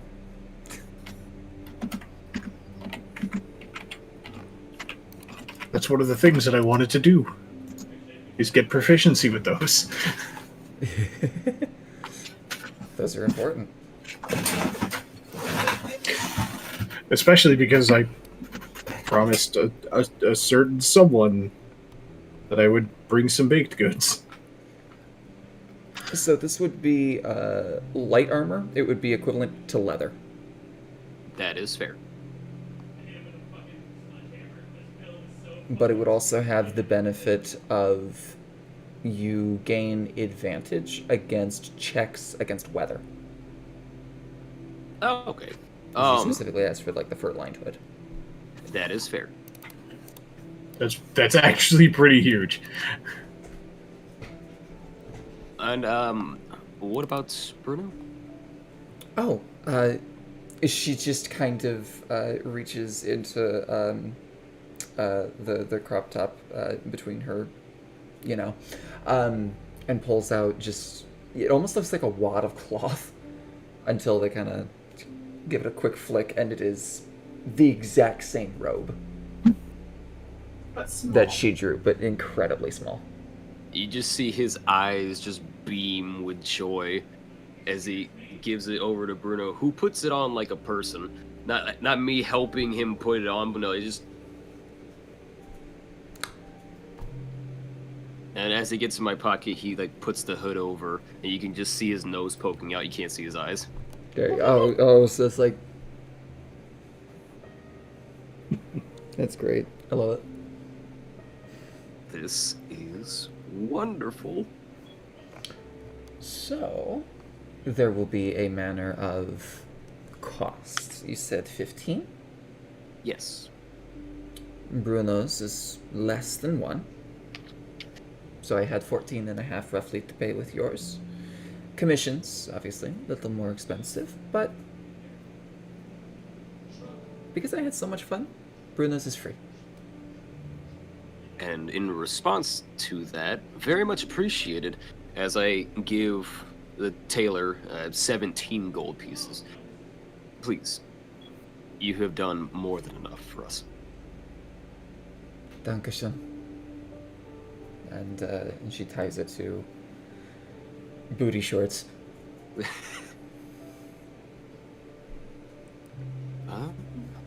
I think the only thing I can really say is thank you, and I feel like I'm forgetting something. And then Bruno pops out and pats one of his feet. Oh yeah, that's right. Do you possibly have any boots? Are you just looking to buy some, or did you want some tailor-made? No, not tailor-made. I just need some to protect my feet as I walk. Just protecting feet. Okay. Anything in particular? Do you have anything slip resistant? Slip resistant. She actually contemplates that for a second. Not really fashionable, but function. I should have something. She kind of just leaves you in the measurement room briefly. She kind of like goes out into the main area. You're there for about 45 seconds. And she goes back, she's holding a box of essentially workers' boots.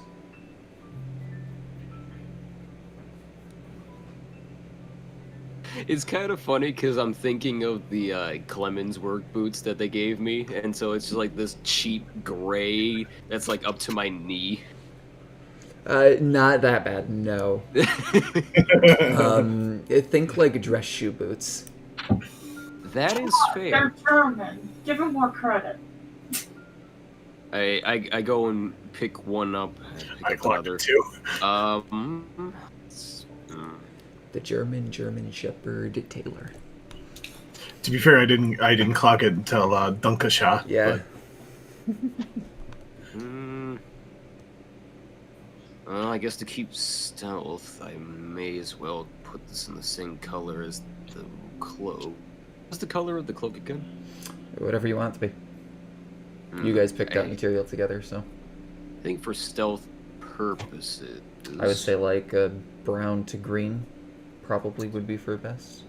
yeah, like a mesh of brown and green, not necessarily like the camo Yeah, that you'd see Just in like a- military garb, a kind of but blend. it's like a flowing Yeah.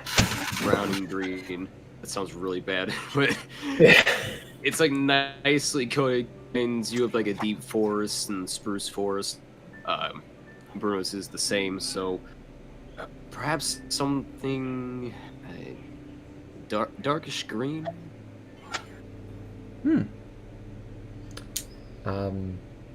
Goes back out.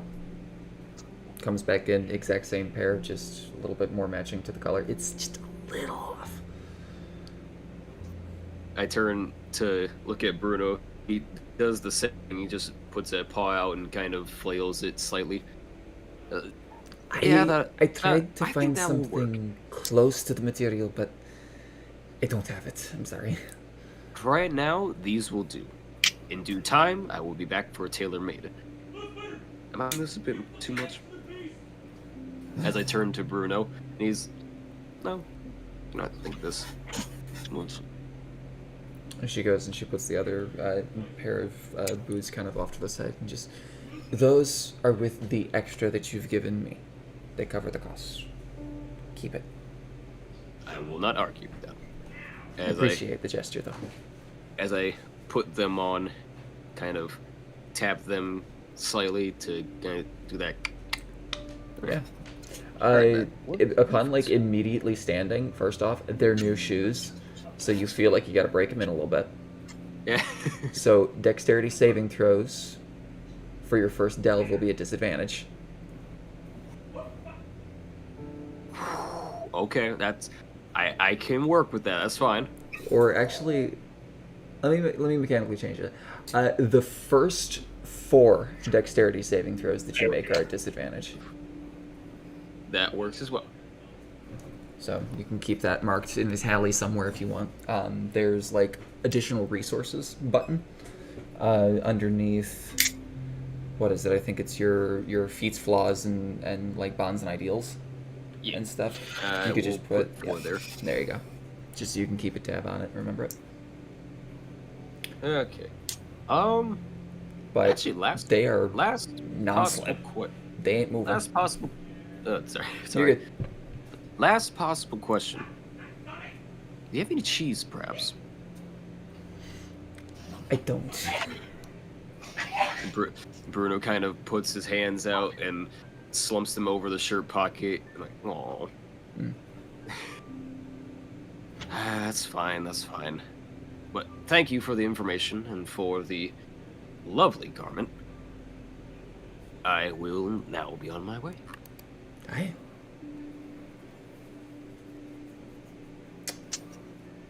And as you leave, I'm assuming you head to... Do you head to Mist? Do you head to Joe? Or do you head to what was Rita's Bragging? I'm gonna head to Joe's, but I'm gonna bang my head on the top because I am very tall.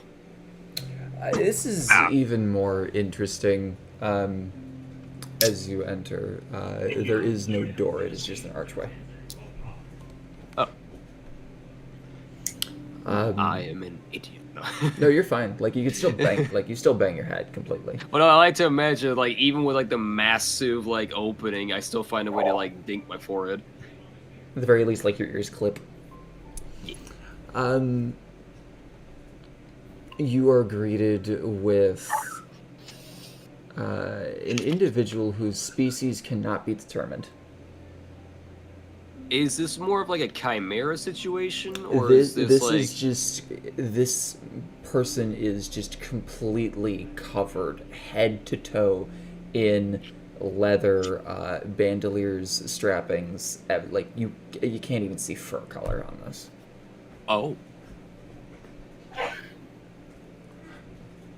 I take down my guy sneezes in the background. They don't seem to stop. I undo the top of my hoodie or my cloak, and Bruno does the same thing. And I tap on one of the straps to try and get Joe's attention.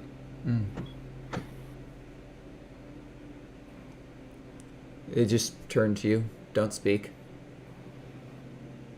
Right. I pull both the orb and the venom out. Go. I kind of gesture them over because I assume he's not really much of a man of words. Doesn't seem to be. So, And you're holding the vial out. yes. The thing that follows is a little unorthodox for you, as you feel like a tug on the bottle without them actually moving. Are they doing a sleight of hand on me? No, the bottle, like if you let it go or like kind of release your grip a little bit, it just floats in the air there. As I'm trying to grab it, Bruno kind of goes and taps on it, but it's... What did you do to the venom? I don't know if that's picking up on my mic, but it's just Yeah. exhaling of wind. Almost, yeah. It's very, like, raspy, toned down a little bit. What did you need? With this? Mostly to sell. I'm not in the department for brewing poisons.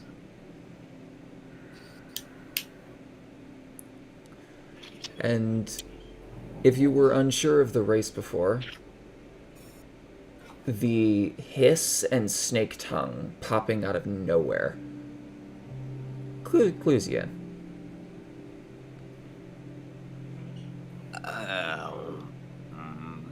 I'm going to immediately cover Bruno, but slowly start to back away.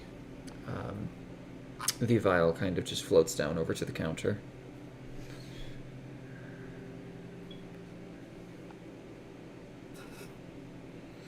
$20 gold. You, sir, have a deal. And they just drop 2 platinum, like, almost throw it at you. They just, like, you know, like, release it that way, and it just slowly floats in the air in front of you as this individual goes over, picks up the vial, and just puts it on a shelf. And then on the, like, there's a wipe-off sticker underneath it, writes 1,000. I knew it. I knew it was going to be some insane markup. Well, it fits to my intelligence. Does not even see, as he's turning away, enjoy that he's got the 20 gold pieces. I believe at this point, though, I'm going to try and convene with Chester and The rest of the party? friends. Okay. On your way out, you actually collide with them leaving Mist's caravan. Do they recognize me as I have like the cloak over me? Tailor-made will take a couple of days. Ah, I see. Yes, so you don't have it yet. You have the boots, which are making you walk a little funny. I would also like to point out, even if you did have it, even though it is a Even though it's only my investigation, I do have a +4 to it, rather than perception. Yeah. I mean, And if that's it's without proficiency. Yeah. if it's in terms of stealth, I got a stealth of 6. But, yes. Aw, bunny. So you have a. What is your investigation passive? 14. His passive stealth is 16. So you're trying to reconvene with us, but you're trying to hide from us? Well, no, it wasn't that. I thought I had the cloak, so I was gonna try and kind of mess with Chester for a second. Gotcha. Not surprise him, but like kind of Gotcha. throw him off slightly. I was going to say you can't surprise him. Yeah. But no, if that's the case, then Literally can't be surprised. I'm Neither going I nor Jet can. We but can't yeah, be, I'm we cannot gonna be just- surprised. bump into them, and I'm surprised. So, oh hey, I found somebody that actually bought the venom. Did you at least make sure that you were being paid proportionally for what you sold it for? Yeah, I think I got a pretty good stump for it. I'd make an insight check, but my wisdom is horrible. That's the best thing. Mine's got a 3. -1. What are we looking for? I was trying to see if he got paid well or not.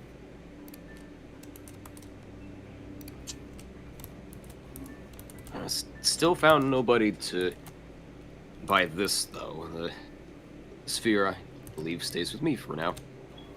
19 insight. You feel like you got a pretty good deal. Just hearing this, Tanner doesn't say anything, but just like purses their lips for a second, slight nod, like, oh. So out of character, I'm to assume I was correct about the ridiculous markup rather than the... He didn't see the $1,000 or $1,000. Oh, okay, fair, because, yeah... So he just we could be reading. assumes that he got a very good deal.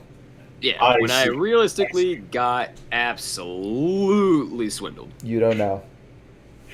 I was It going to say, could genuinely be- I was specifically saying, did you make sure to check first, but Yep. Nope. I'm also not the one that rolled, so... Yep. Regardless, we were actually just on our way to do a few things. First and foremost, this one here, I think could use a bit of an upgrade with their armor, and if so need be, I will help out with the financial situation. What's wrong Me with too. what I got? What's wrong with what you have is the fact that you've been hit far too many times. Yeah, at this point, your armor has holes in it, right? Or something. You've taken a lot of damage. My mom made this armor for me. I ain't just gonna get rid of it. I mean, there is No, a good but you can get it upgraded. There is a good tailor nearby. As I kind of clack my boot, my new shoes. You know a tailor and a leathersmith ain't the same, right? Well, they can both technically work with leather. I would prefer someone who is a bit more, what's the term I'm looking for? Proficient with armor making specifically if we're going to be going for something entirely around function. Oh, an armor smith. Yeah, I have no idea where that is.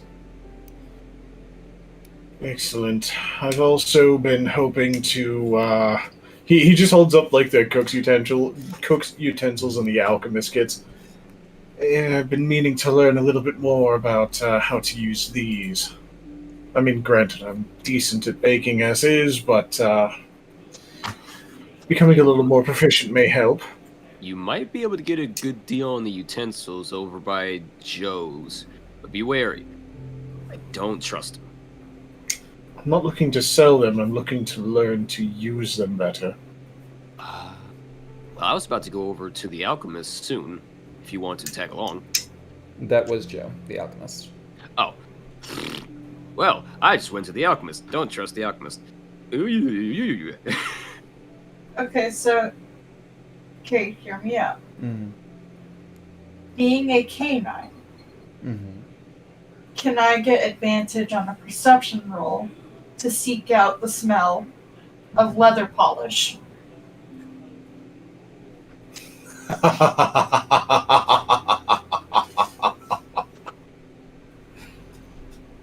In terms of like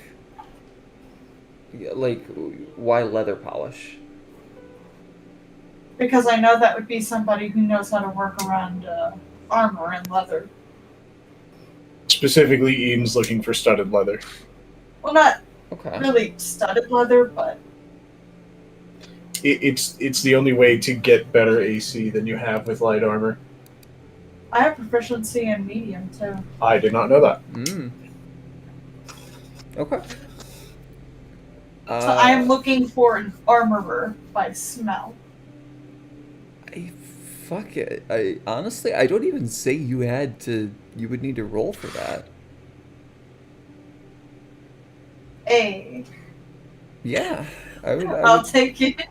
So while you two are talking, he just starts being led by the nose. Hey, okay, Tanner's taking off. If you want to come with us to the armor, we should go. Like, now. Alright. Come to think of it, I also have proficiency in medium armor, but I need my stealth. Or no, I need my dex, so studded leather's the best I got. Gotcha. Okay. How much of a markup is +1? I know it's probably like way out of our price range at this level, but 150. Okay. Yeah. I just want to know like what it is, so I know what level to. That's not what I wanted to do. Ignore that. Okay. That's what I wanted to do.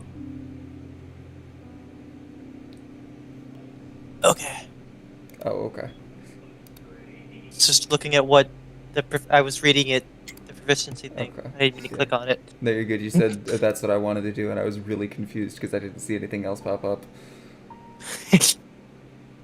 At first I was a little confused too, and I'm like, oh right, probably just poking around on the character sheet. Yes, that's exactly what happened there. Okay. Oh good. You would not believe the amount of times everyone does that. So don't worry. It's gonna happen a lot. Everyone has done it. Okay. I was gonna say I'm up to 800 hours in Roll20 now. I still do it. Yeah, it's so easy too because everything's just right freaking next to each other. Well, not only that, but also like there's the text box that just pops things into chat right next to the "open this to look at it" button. Okay. So, you go. You're smelling for shoe polish. Not shoe polish, just leather polish. The stuff that makes it look oiled and nice and shiny. So there's a moment where like in your brain things kind of get crossed. And it's a mixture of like polish, oil, like it seems like fresh leather, an extreme amount of heat, like steel that's being melted. Like it seems like all of that is kind of radiating toward one location. And as you're just kind of following your nose for that like one specific scent as the other ones get stronger, you come to a wagon that has a forge like on the outside. And there's a mixture of armors, there's a mixture of weapons, there's a mixture of a lot of various different things that showcased basically on the exterior of this. All of them surrounded by a single piece of barbed wire with a note on it that says, "Do not touch."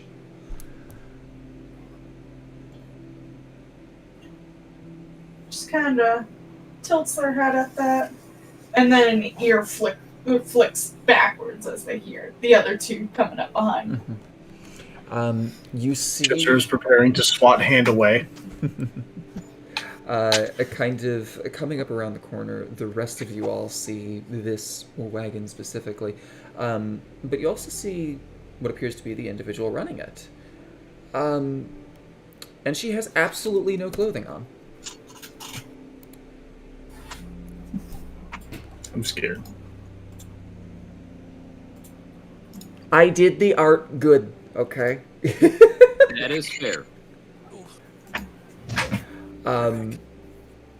But the most like immediate thing that you notice, this looked like a feline at first, but then you like get a closer look, it's like a hybrid of a couple of different things actually. Maybe 3 races, maybe 4 even, you're not too sure. But one thing that it is immediately aware of is the lack of clothing, and more so, they have serrated wire wrapped around their arms, going across their chest, spiraling down and wrapping around the legs. It's almost like barbed wire. And they currently just appear to be backlit by the forge currently working. So, what's with the barbed wire around the pieces? And so people don't steal. That's with the barbed wire around you. Same reason. Yes, I would honestly say any individual literally wrapped in barbed wire would be enough to say, hey, don't mess with me.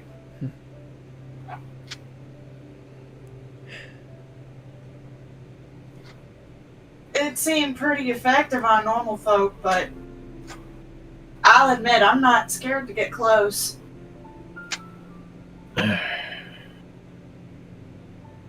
They kind of like, like after inserting something into the forge and giving it a minute to heat up, and just turn to you, arms crossed. About the items or me?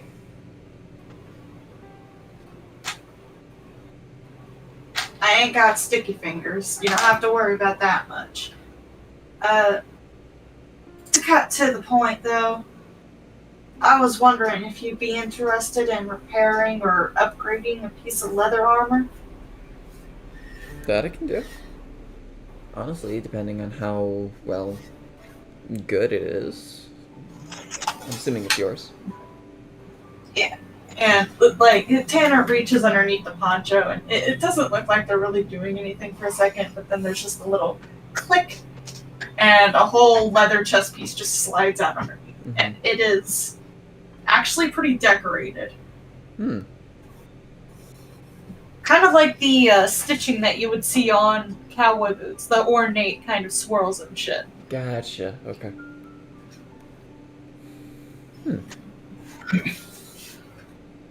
Alright. It's seen better days, and it ain't protected me much, but it has sentimental value, I think. She turns back and looks at the piece of metal in the forge. Yeah, we got time. Come. Just kind of walks around to the front of the wagon, and there's just like a workbench, various other tools and things. There's like a grindstone and a couple of other stuff. This is where you assume like the tune-ups and the work, like actually like building stuff happens. Go ahead, set it down. And she pulls up a wooden chair, sits on it. Tanner will just set the chest piece down there and take their gloves off too, for good measure. Did you just manage to take that off without taking your clothes off? It's not underneath the. It just lifts the poncho a bit, and there is like a button-down shirt. It was sitting on top of it, dingus. Okay.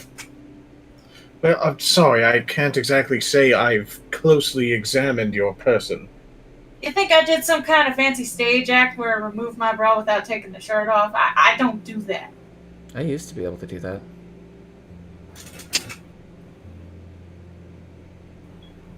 What? Speechless. It's 3 clasps and you pull the cups. It's not difficult. It's not that, it's just... It's a little difficult pulling it through a long sleeve shirt. Sometimes it gets stuck. Yeah. But either way, it's relatively decent. It's not refined in any way, but I imagine it has some sentimental value with the decorations. What were you looking to do with it? Did you want to just get it upcapped? Did you possibly want to make it refined? It's going to be a little pricey, but it could be done. I don't know what your level of finances are. Or did you want to possibly outfit it, make it a little bit more durable? Tanner is like counting the coins in their hands, and there's like a couple dozen different coins that they're trying to count in their head. I am willing to assist with whatever you need, Tanner, and we were hoping to minimize injury, if possible. Okay, some more protection. Yes, please. He says I got hurt a bit. I don't really remember, but I guess that means it was bad. Well, how It was. agile are you, actually? What is your dex mod? My dex mod is a +1 currently. Got it. I am proficient in dexterity saving throws, though. Okay. If that helps my case. So it just kind of gives you a once over. All right. Yeah, I can see you want something a little bit more, absorb in the blow rather than something to get out of the way faster. I could shift this up one, turn it into hide armor. That's not going to be too difficult. I'd like that. What you think, Checkers? Chester. There is an uncontainable smirk on her face. Oh, don't you start with... I don't have to help you. I'll be honest, even if that's not your real name, it's hella cute. Superb.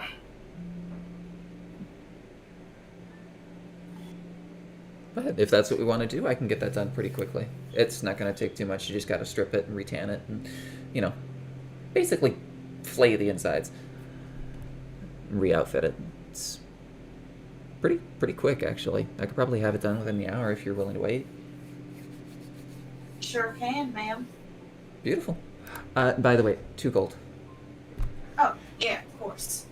Just, sorts through the coins for a second, picks one up, shakes head, sets it back down, and it's 2 gold. Mm-hmm. She doesn't even acknowledge the gold, really. She just goes and starts, basically, undoing some of the stitching, pulling some of the ringlets out of it, making sure that, the pieces that are kind of, buckled in and bent a little bit get refinished back out. And then once she has it, completely open from the inside out, she just rips off basically all of the leather. Refashions hide armor, cuts it to form, and then starts stitching it into place.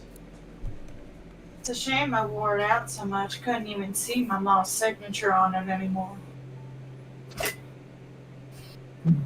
Would Chester be able to kind of,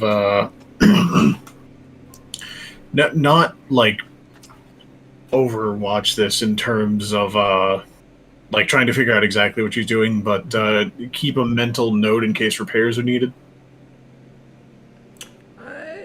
You would deem repairs on something like this would need more tools rather than experience, but yeah, you can get a vague understanding of kind of how to deal with it.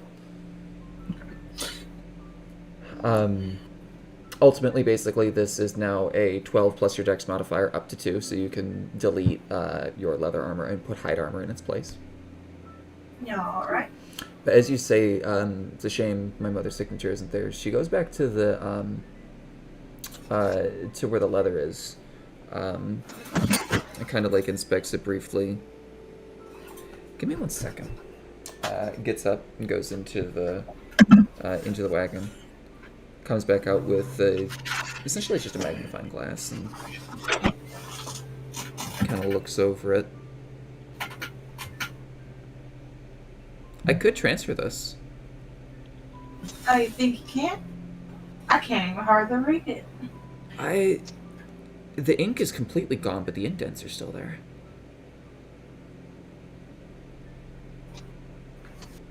You'd make me one happy pup.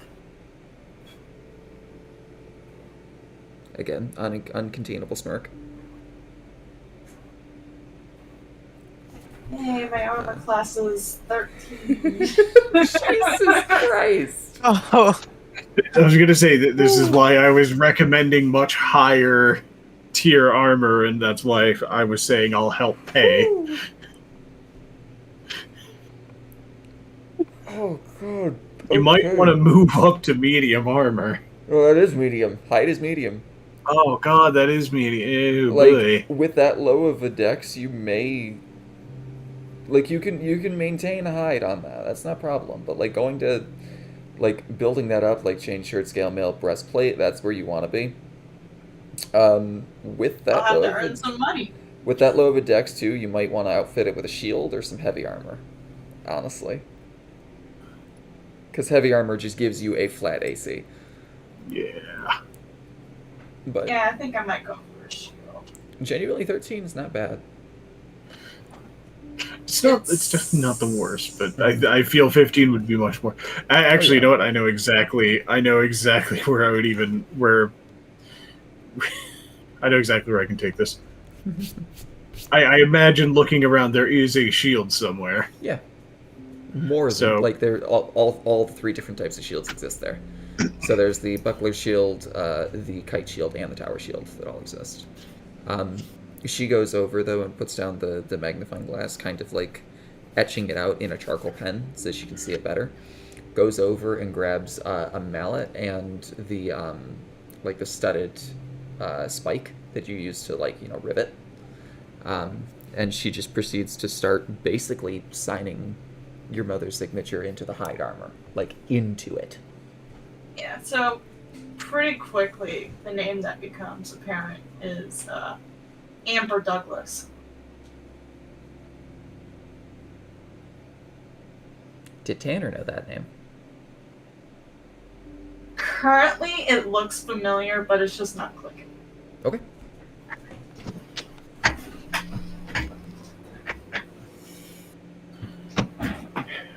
Tana, may I? Oh, sorry. I thought you were. Sorry, like the connection's like, oh, this is my mother's name, Mm-hmm. but no. isn't translated Yep. to any memories. Yep. Tana, may I recommend possibly a shield? I like the big bulky ones that'll interfere with my aim. I mean, at least something to carry around while you're carrying maybe one of my daggers.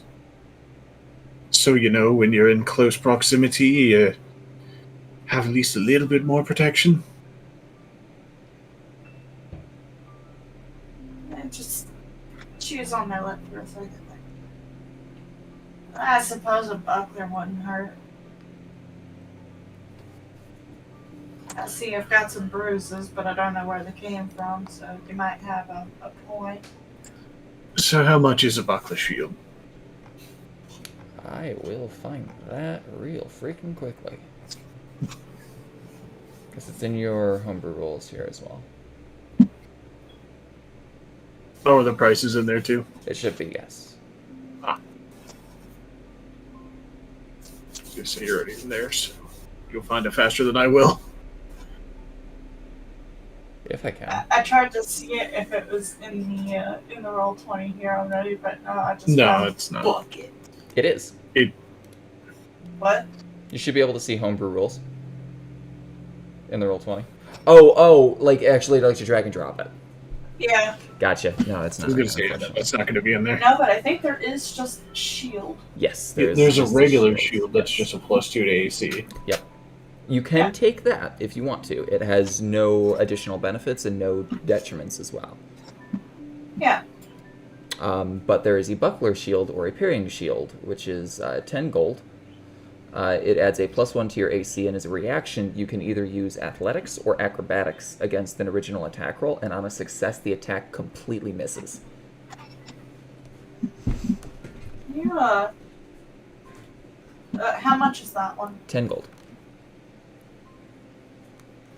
that'll put me down to 1 gold total, but I'll go for it. It just adds 2 AC, doesn't it? Plus 1 AC. Plus 1 AC. Yep. Because you have a chance to completely mitigate an entire attack using acrobatics. I was going to say, or just otherwise. get rid of that shield. Like, just ditch that one. Oh, wait, no, yeah, you can do that. I forgot. I was about to say, yeah, you can just update the AC on the shield, which is really cool. And You could also do a kite shield for 20 gold. You lose 5 to your movement speed while wielding it, but as a reaction, you can increase your AC by 3. my guy, I crawled out of the woods. I ain't got no money. And then the tower shield is 40 gold.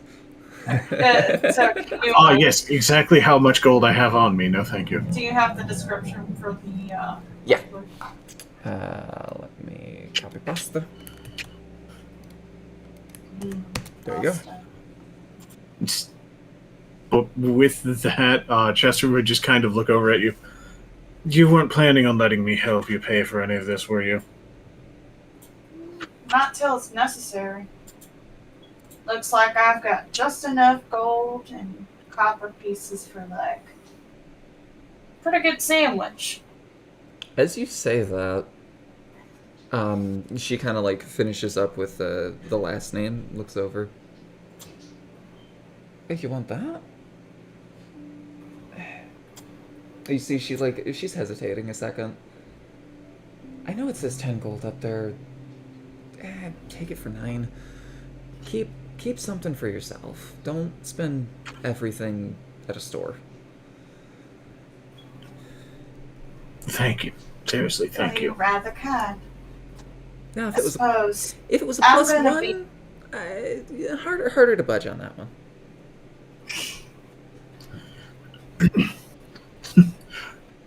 Listen, I'm gonna be around this caravan for a while, so if you need me to help with any kind of work, whether it be physical or charming my way through somebody, please, just say the word. You don't think I'm charming enough to run my own business? I can diffuse a fight, but So can I. you've got that well covered. But Oh, Lord, I can see where this is going. Though, while not intending to take on an apprentice, at least yet, I don't think I have enough to warrant that. If you're willing to learn, feel free to stay here for a couple days. I'd be honored. Teach you a little bit of what I know. Besides, I'm sure these two are ready for me to get out of there for. And as she finishes the final stamp, you realize it wasn't just your mother's name that was done in it. She did do her own stamp, so she put her brand in it. And folds it back up, restitches a few of the seams, and just presents it to you. Almost like childlike excitement, just puts it on. Gotta make sure the fit's good. Oh, it's nice and snug, and it's actually kind of warm, and oh my gosh, I feel a little whole again.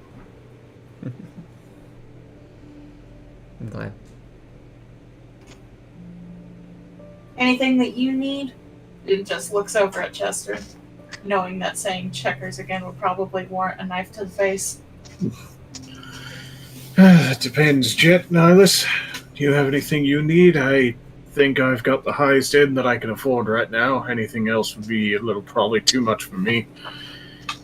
Well, I already have a cloak for me and Bruno here, but that will take a couple of days. Where'd you come from? Nihilus was here with us. He's been here the Followed entire. us. Been here the whole time. This is Tanner. I know. Oh, yeah. I know. I'm just playing along. I'm just playing along. Tanner's been so focused on this armor that they just turn around and it's just like, new person, hi. So, Jet, what about you? Do you think you might need anything from here? I don't know yet. Still debating. Though I suppose I may as well ask, do you have any interesting daggers by chance? They're my weapon of choice. Now, I couldn't help but notice that you said interesting. Yes, interesting. Do you mean interesting as in intricate, design-wise, or magical? Either or, honestly. I have a few. She goes into the wagon and comes back out, and she's carrying four, essentially like shadow boxes. And now that, like, you know, when she was working, like, you saw muscles every so often. Now you can really see the muscles, and like the fur is actually like overwrapping the barbed wire, like to the point where on her arms you couldn't even tell there was barbed wire on it. She goes over and she sets them down on the workbench and kind of splays them out for you. It's still in their boxes. She doesn't take them out. You see a couple of them that are just really, really decorative and ornate, and the price is a little much for what you can do. And you assume that it doesn't probably have any additional benefit, just it's decorative. You actually see a dragon blade, literally one that Jet has, wrapped up in one of them. Well, what's the price tag on it? Price tag on that is 25 gold. Nice. You would assume at that price is probably not in a refined version.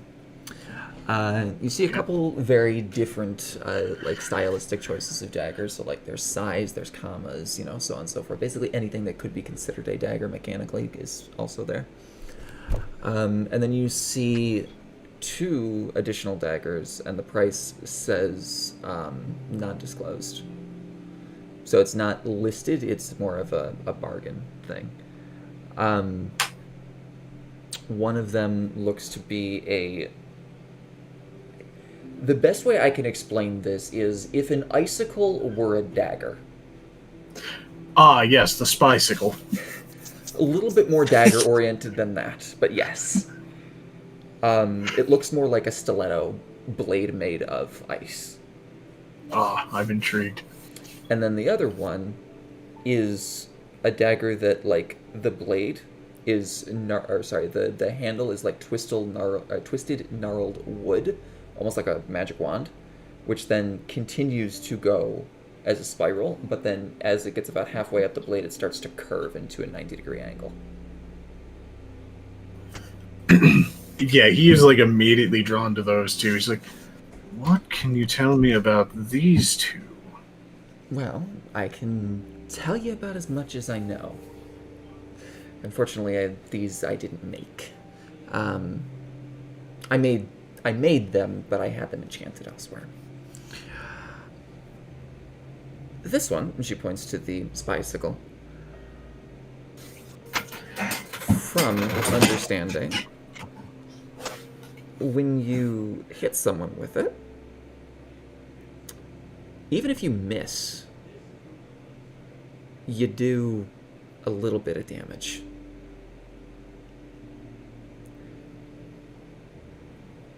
And if you hit, it slows them down a little bit. Not a lot, a little bit. As for this one, this is probably my favorite. If you take a minute, as in action, it shifts to any relatively simplistic weapon you want it to be.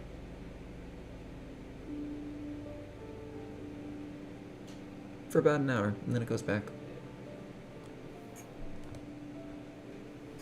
So, per se, as an example, just getting an idea of limits, rapier of some kind? Simplistic weapon. Unfortunately, rapier is a little too precise. So I'm guessing simple weapons. Simple weapons only, yes. Let me Are there any simple weapons that are finesse? Dagger. Well, yes, but I'm looking for versatility. Hang on, I gotta Google something real quick. No, literally just dagger. Okay, so this is not useful for me. So any simple weapon, not simple melee weapon, simple weapon. So this can be a club, a dagger, a great club, a hand axe, a javelin, a light hammer, a mace, a quarterstaff, a sickle, a spear, a light crossbow, a dart, a short bow, and a sling. The fact that it turns into a crossbow is legitimately tempting.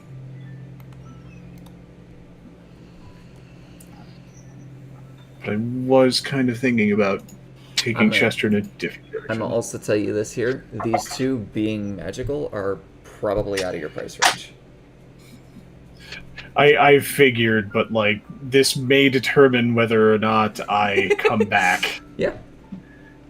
Because I'm gonna be honest, the ice one definitely caught my attention.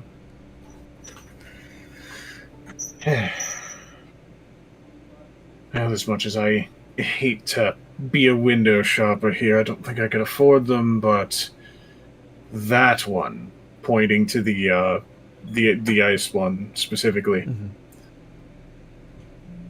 I can promise you, when I can, I'll be back for that. Wow. If it, of course, is sold first. That always remains to be seen. I will say, I'm not planning on staying in Littfeld for too much longer. Maybe another month or two. I've gotten what I need out of the place, and I feel it's time for me to move on a little bit. But you'll see I me can around. respect that. Pardon? You'll see me around. I don't disappear for long.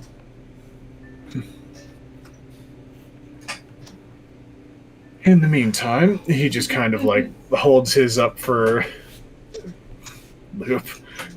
Just fucking eating behind me, holding the cat. But holding his up. I've got my favorites, as you can see. But for now, I suppose what really interests me I can't afford quite yet. I mean, if you're willing to work off the debt, we can possibly make an arrangement. I'm intrigued.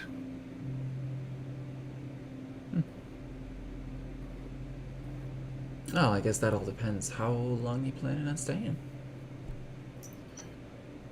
Well, unfortunately, we've only got about 2 weeks before we're headed out to, possibly a delve that someone has informed us of. You got any skill in blacksmithing? Tinkering? Cobbling? Leatherworking? What tool proficiencies does Chester have?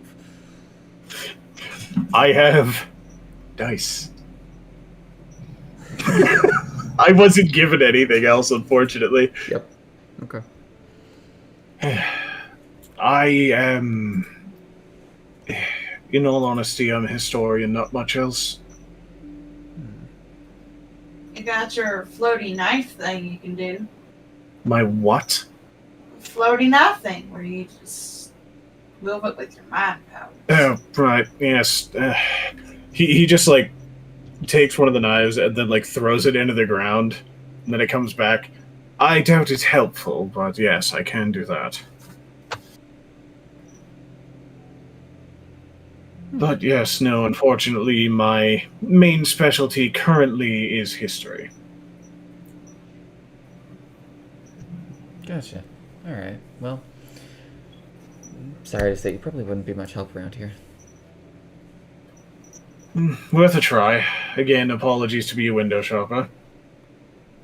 It's okay. It's good to know what people like. But thank you for helping my friend. Seriously, it's... Hey, delving's a pretty big business. dangerous as well. You're gonna make a lot of money off of it, but one wrong step and you could be powder, you could be paste, you could be ash, you could just die. So protect yourself. Yes, I've received quite the cautionary tale last night. No amount of work is worth your life. No amount of a lot of things is worth your life.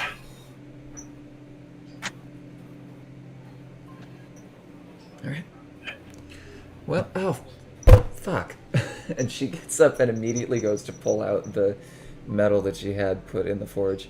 And it's just, like, bent, melted almost completely.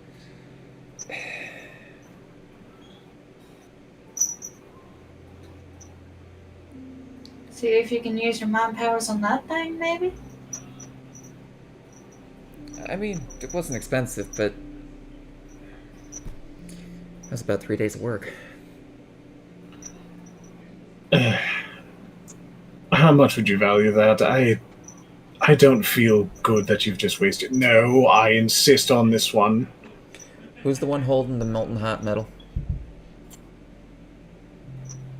Are you really about to resort to violence to turn down an act of genuine kindness? If that's where your mind took it. She does have a point. I will deal with this on myself.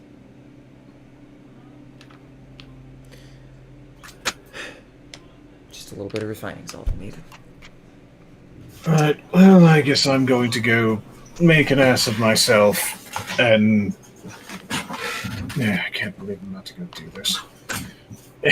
He starts walking off. No further explanation. Okay. Anyone else like to do anything with the blacksmith? Yes. Okay. Jet's gonna pull out the dagger with the chain on it. Mm-hmm.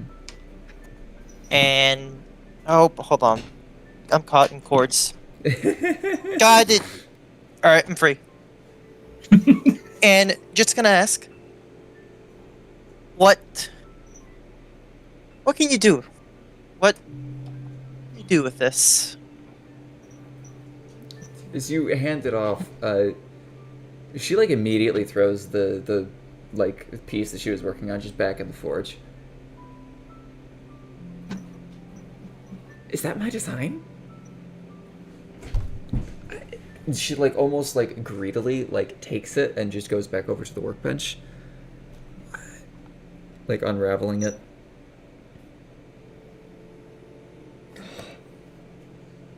Where did you find this? Well, my brother found this in a delve. I believe it was in a chest at a time. Most elves have their things in chests, yeah. Yeah, Chester stops at hearing this and just kind of like walks back. You designed that. Mm-hmm.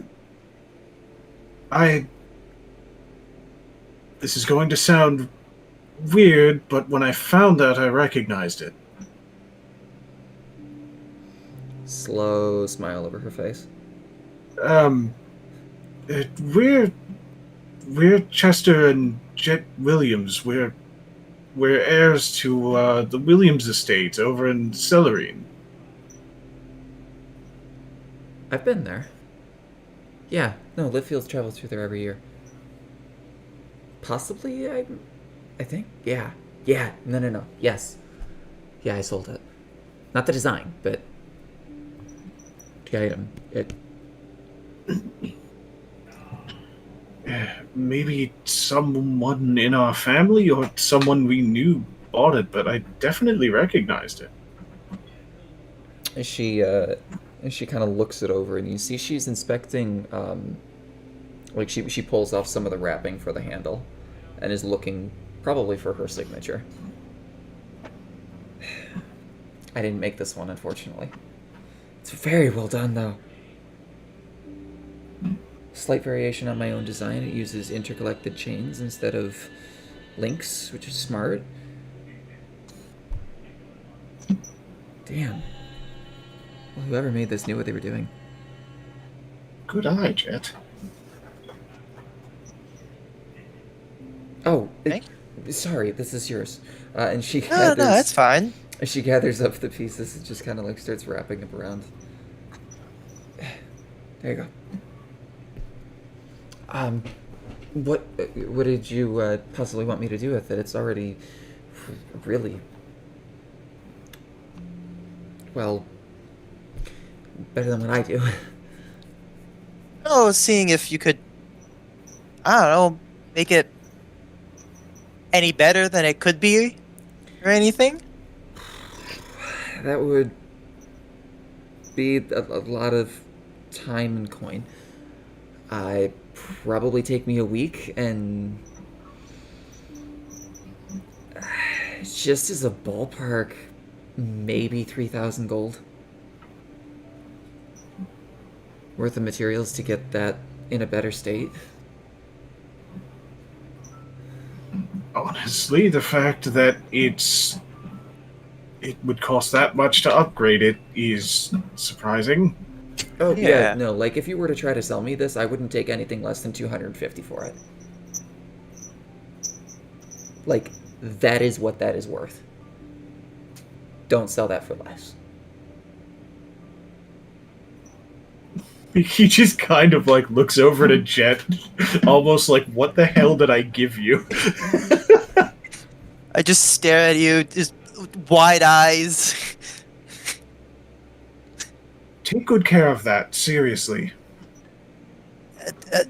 Yeah, Yeah, that'll carry you through. It's- And it's served. It's been doing well. Have you gotten a chance to use it yet?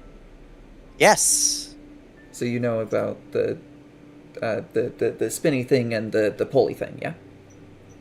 Yeah, I'm fairly certain I got it hands down. The pull doesn't ring a bell.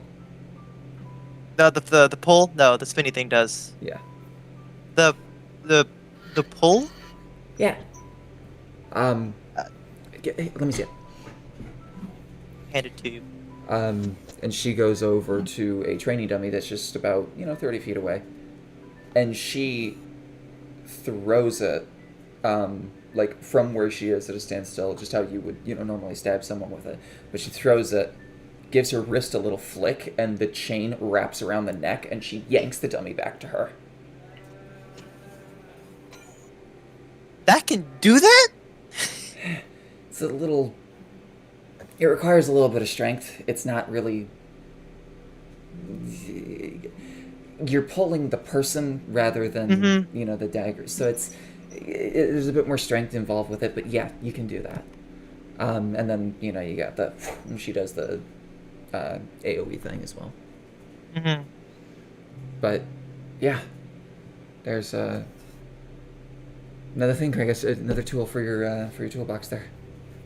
I appreciate that very much. that was already terrifying enough in your hands, and now with that, you're a force to be reckoned with. So mechanically, when you hit someone with it as a bonus action, you can shove them. Oh, That's awesome.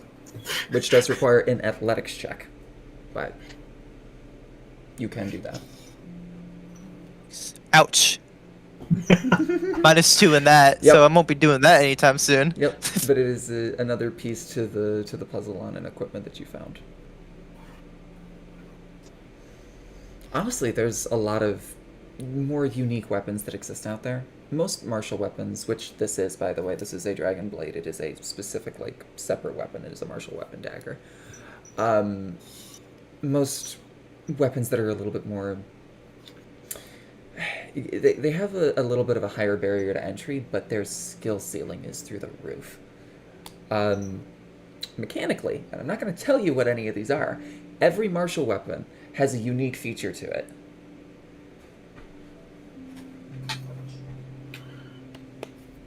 Oh. Awesome. And if you find the right person to teach you, you can learn it.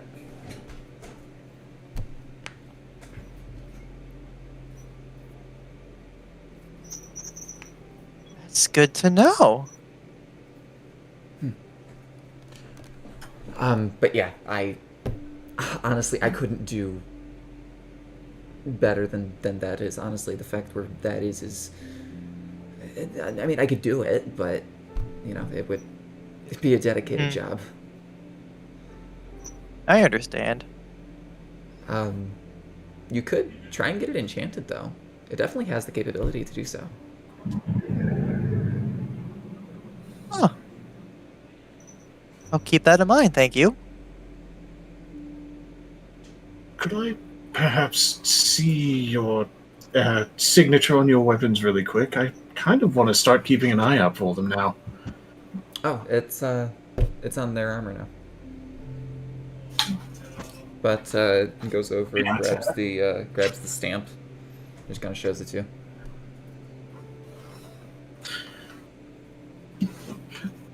He would I have to roll anything just to get a good solid look? It's just KM. KM, okay. But the K kind of bleeds into the M, which like kind of starts tilting sideways and almost like curves around itself. Thank you very much. I am very intrigued to see if we can find any other of your pieces out there. I made a couple. I got some really cool ideas in my head, but it's been a while since I've experimented. Honestly, that's kind of the reason why I want to leave Littfeld. Like, you know, when you have a passion for something and then it becomes your job, you kind of lose the ability to do what you want to do because you're making everything for everyone else. Well, for what it's worth, I say a worthy pursuit. That itself shows. Thanks. But let me not eat up any more of your time with just pleasantries. It was nice meeting you, though. You as well.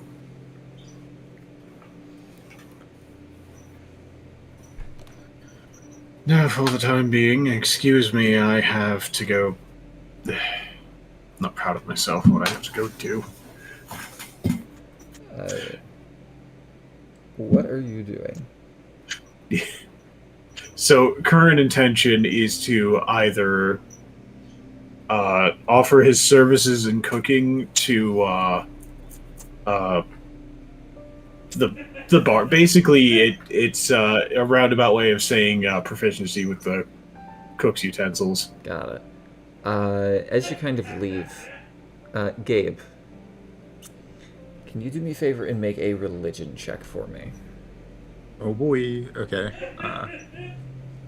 This should go pretty well, actually. Based on what you roll, I may or may not have you roll a persuasion or intimidation, your decision. Yeah, persuasion, intimidation with advantage, your decision. This is pertaining to what you've sent me. So how do you want your following to know you? As being a intimidator or as being a persuader? Okay, let's go with persuasion. Okay. With advantage. Are you making a cult? Go ahead and Hey, don't call it that. Go ahead and roll 1d8 for me.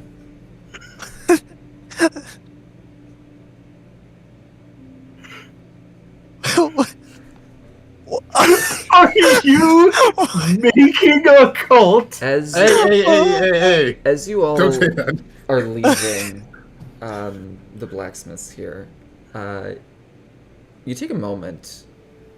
Because very like Assassin's Creed, like, the person that is being surrounded by these 8 individuals kind of gets lost in the weeds, but you'd know those bangs anywhere.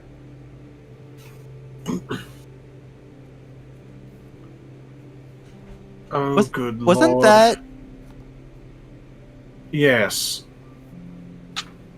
What? What? Miss? Chester just like turns her head to the correct direction. That's a lot of people. What? What do we hear? So, Angus, after leaving the religion wagon, you... Sorry, that just sounds funny. In giving just a brief synapse of what you've been essentially preaching, How do these people follow you? All right. Okay, so Angus has been preaching the gospel of growth. Sowing. I'm just gonna make up a religion real quick. Just sowing goodwill into the world and watching it sprout out of the soil that is life. And so Angus is carrying a pot, and in this pot is the contents of the satchel full of gunpowder and fungus he collected from the cave.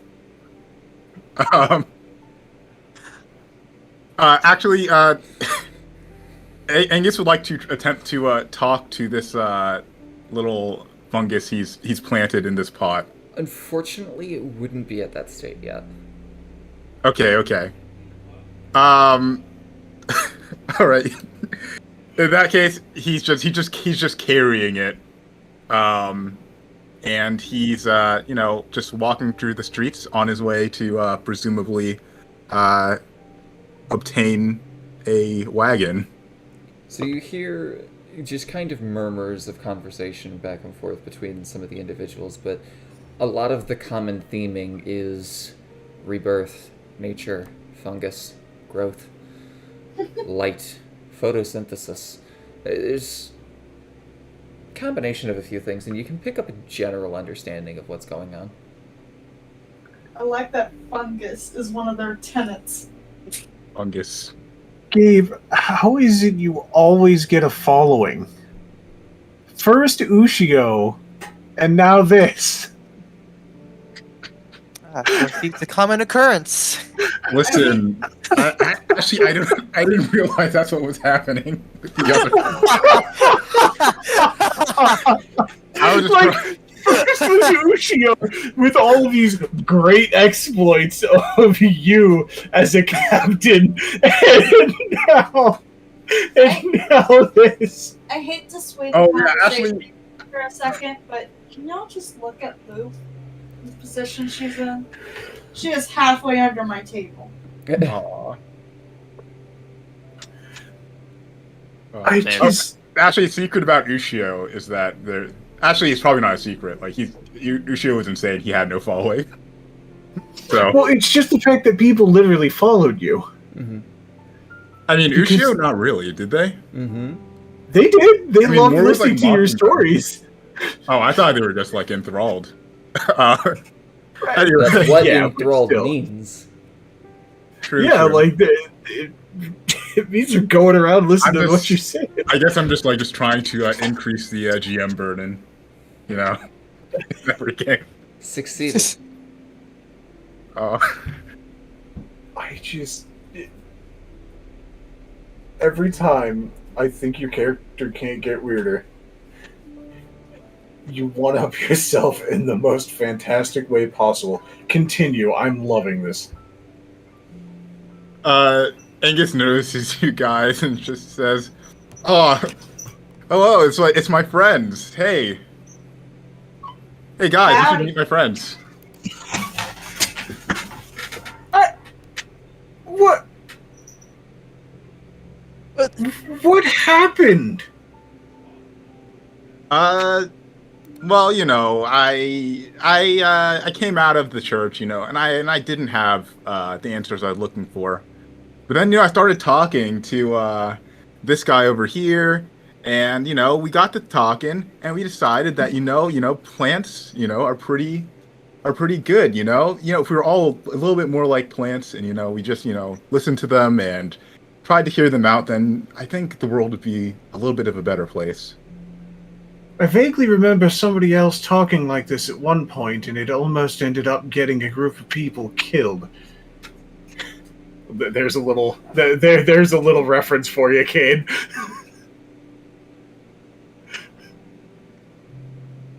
Not to say that you'll get us killed, but how did this only happen in the matter of a couple of hours? That's mainly the question that I'm asking. Angus just shushes you, just shh, shh, shh, shh, shh. And he places a floral wreath around your neck.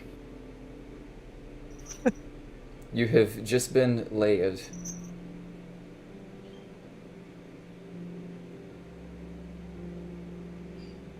Hang on.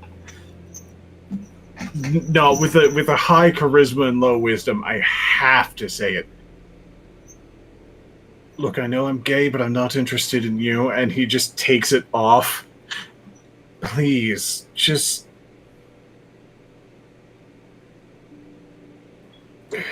I'm going to go do some baking. Would you like to join me? Baking? Baking, yes. Painting covered in gunpowder. I love baking. Let's go bake. He just waves Please. the 8 people behind him. It's like, come on, guys, let's go bake.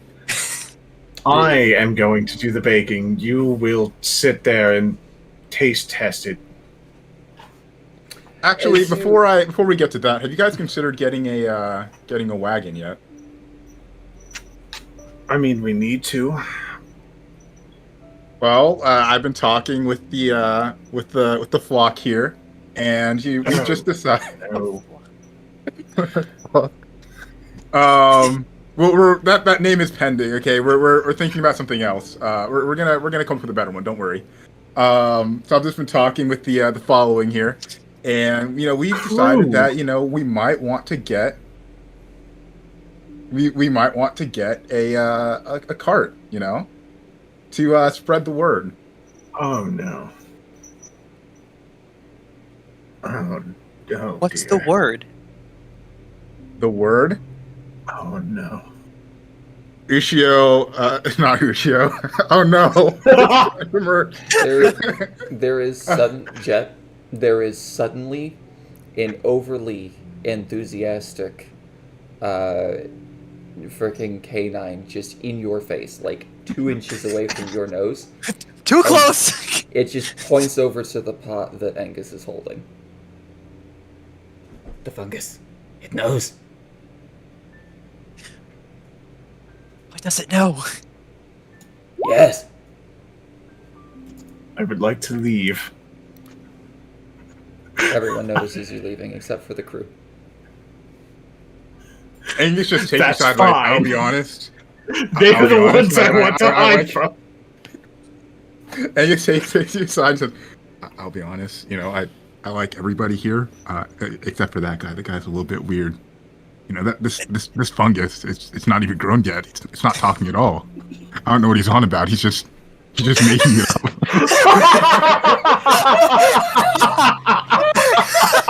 Yeah, it's just weird, man.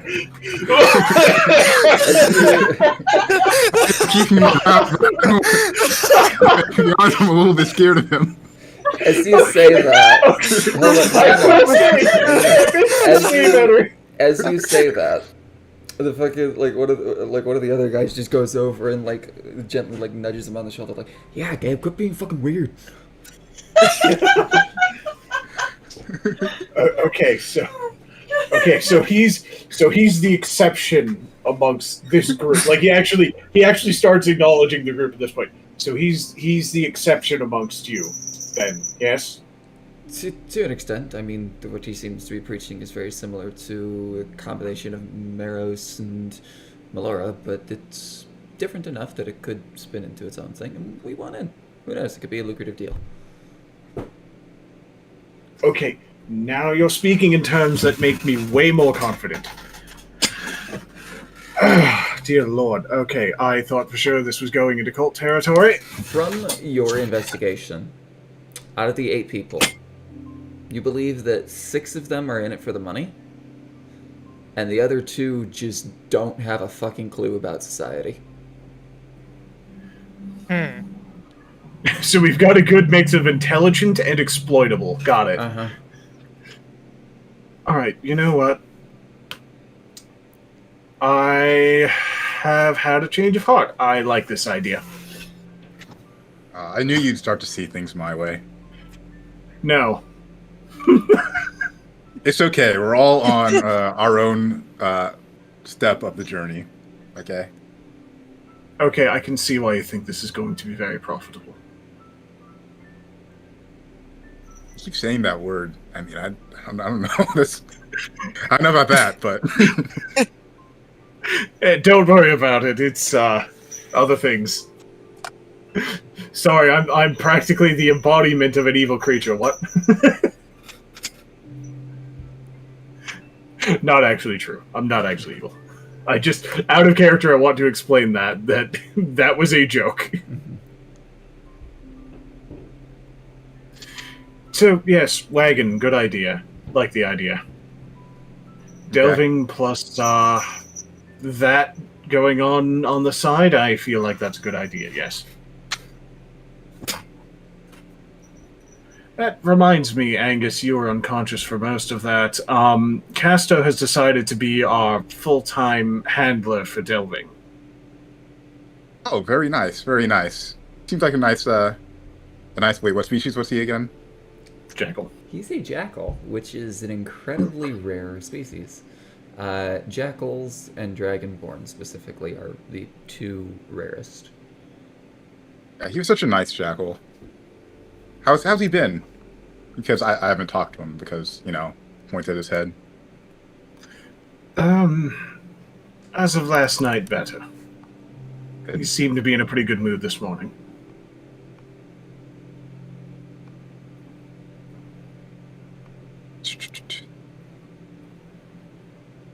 So, okay, so we don't have the wagon yet. Nope.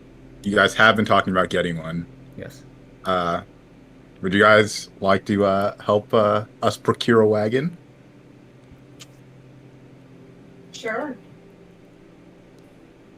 I feel like Jet and I are the only ones here that have enough money to truly assist, but yeah, yes, benefit for all of us. All right. We will continue on our way to the wagonsmith, or what are those people called? That's like a dead profession. Wagon maker. I don't know. Wainwright. Wainwright. I suppose I'll put off my interest in baking for a few hours. But a few hours, that might be too long, but yeah, you know what I mean. I have two sets of tools I want proficiency in. Okay. In case it's not obvious, Kate, I'm going for like a intelligence-only skill monkey thing. Got ya. Okay.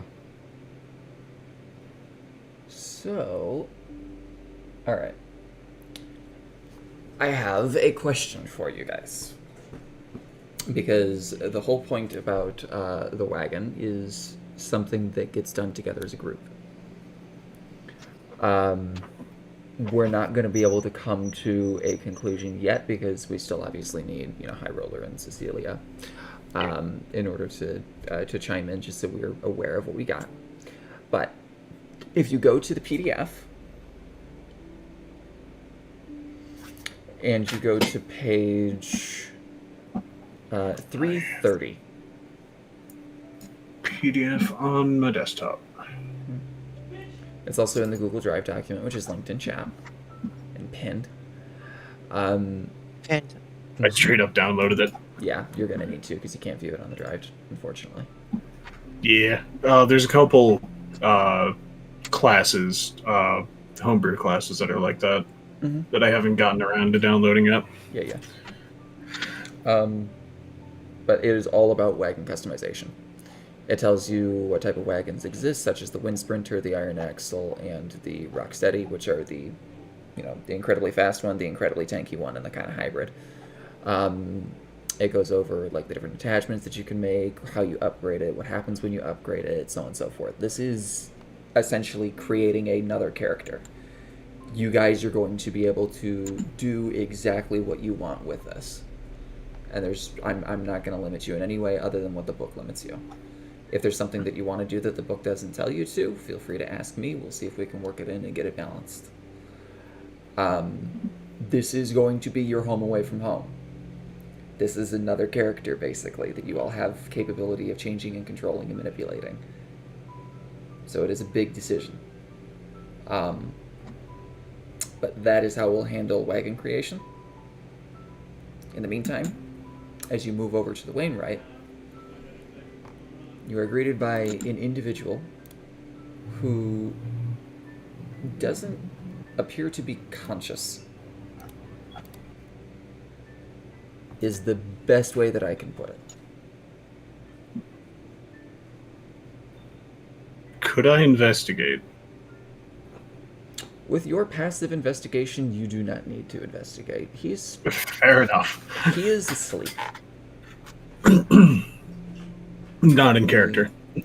Currently is just lying, like, next to an in-progress wagon. Like, it has the chassis and the axles and everything that, like, exists within it, but, like, the main core of what it is has yet to be desired. Just kind of, like, looks around to everyone, because, like, we're all here, so. Mm-hmm. All right, who wants to wake him? He's just asleep.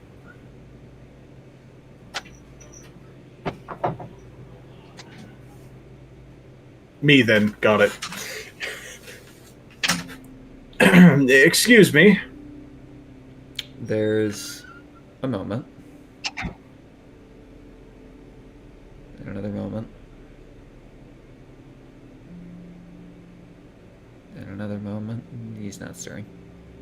He just he takes out his dagger and flicks it, and basically I'm casting. And it's just whoa! Are you about to? No, I'm not going to. Whoa! Cover your I ears. know Cover your service ears. isn't prompt, but that's a bit much, don't you think? Cover your ears. Just cover your ears. Everyone, just cover your ears. He flicks the blade, and he just casts booming blade. So just. Yeah, definitely. That wakes it up. There's the image. Puts his blade back. Well then. Well, And you hear, like, springs go off and smoke kind of, like, emit from various different points. There's, like, a high-pitched hum that exists, and then you just, like, it's almost the sounds of, like, Transformer, like, almost kind of, as, like, sprockets and springs and flywheels and various different things, like, kind of, like, ratchet up into being. And he stands. Hello! I wasn't sleeping on the job.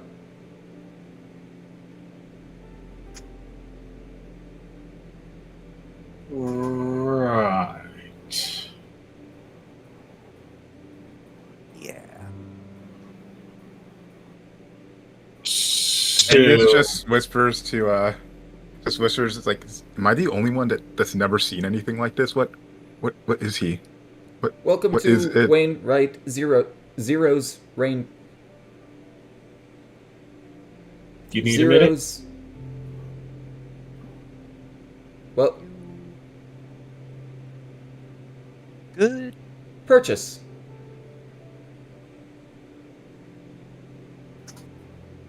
Angus just pokes him in the arm. Did I damage something?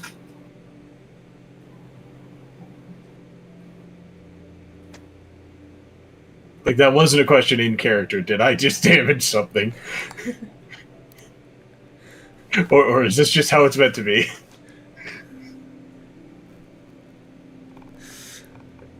Do you just vaguely remember what Booming Blade does in terms of damage? I didn't hit anything with it. I know. Like the damage type. Oh no, I know it's thunder. Yeah. The main purpose was Yeah. it just creates a noise that can be heard. Yeah. If anything, I would have taken the damage. I flicked the blade. Gotcha. As you poke him in the arm, there's like an immediate kind of like recoil followed by just like a kind of a jolting of a few different body parts. Welcome to and it just powers down.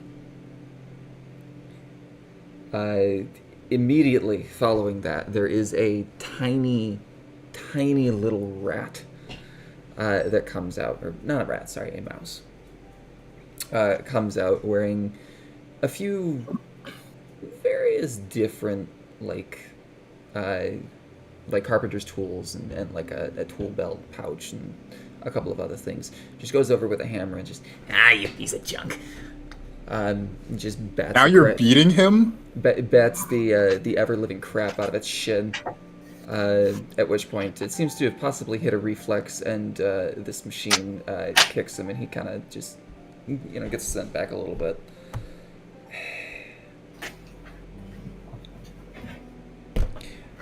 Welcome to Zero's Rainwright. That's Zero. I'm the Rainwright. Do you need a wagon? You want to purchase a wagon?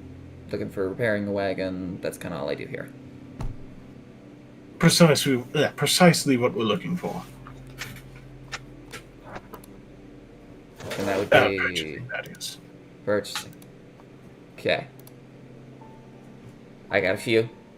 And he shows just kind of an array of assorted ones. If you're looking for a pre-built, they're there. A little cheaper. They're ready to go. You'd still need a mount in order to pull them, but that's every wagon, unless you get something like this, and then just gotta maintain it instead of feed it. Or I'm in the middle of a custom one that let's just say the owner didn't come back from the recent delve. Relatively common occurrence from what I hear. You'd be surprised at how many people just upend their life. Like, everything that they had just to go chasing a dream completely ill-prepared. Yes. He just like gestures to his clothes and then gestures to Jet. Yes.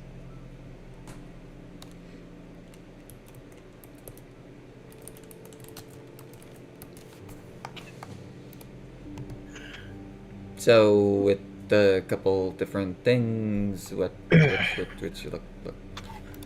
I suppose that should be asked. Though I would personally say spring for the custom built that's partially done. Ultimately, I'm not going to just make this decision myself. Hey, before we continue, could you explain something to me, Mr. Wainwright? When I was looking into some of these other carriages, I noticed that the inside was bigger than the outside. Now, I haven't been to these parts for long, so this is kind of strange to me. What am I looking at here? That'd be spatial cubes. The room wasn't cube-shaped at all. No. So he goes into like around the back to a box, kind of opens it up, and you see it is also bigger on the inside. Reaches in, pulls out like a cube that's maybe about that big. When you open this, it creates a extra space of 5 foot by 5 foot, as long as you follow a lot of very, very specific rules. If you want to know more about it, there's literally instructions with every spatial cube that you purchase. Interesting. If you've ever seen a bag of holding, similar concept, but way more complex. Yes. Aren't all bags of holding? No. Oh dear lord. This one's not very bright, is he? Hopefully he's not going to be your Wainwright on the field.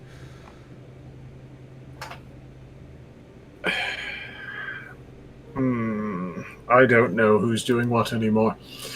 I'm good with things just normal things like, I don't know, wood, wheels, canvas. That's what I thought these things were made of. No, yes, no. Not in that order. Personally, I think this one might be a bit of a group effort to maintain.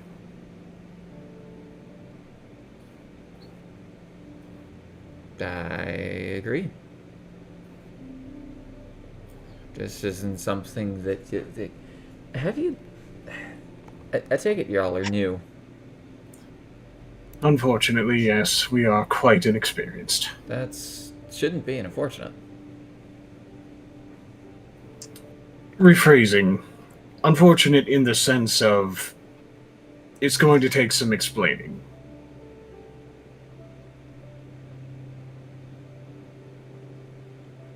Gotcha. They do come with instruction manuals. And on top of that, any Wainwright worth their salt, and part of the reason why you're paying so much for the wagons, well, they give you training. 2 people, dedicated people, one to drive it, one to repair it. We give that training. It's not just, here's a wagon, go run into people. Like, Thank God. by the way, finally found the fucking image for this motherfucker. I could tell you were like looking in the background because you're like you're definitely staying in character, but your responses were getting segmented. So I'm just like, okay, he's definitely looking for the image. And, well, I'll be honest. I kind of hope this fucker over here gave me a little bit more ability to, do my own thing rather than maintaining wagons all day long. But 40,000 gold in this thing is a piece of junk. So, just And I'm sure he's trying his best. this thing don't I'm have guessing. feelings. He just like bashes it again with the hammer, and you hear the robot go, "Ow." He just said, "Ow." Did you not hear that? Yeah, it was just He creaking didn't the have bones. feelings. It was just I the would be creaking able of to the eye. joints. I would be able to eye that it's a construct, right? Go ahead and make an. This would be.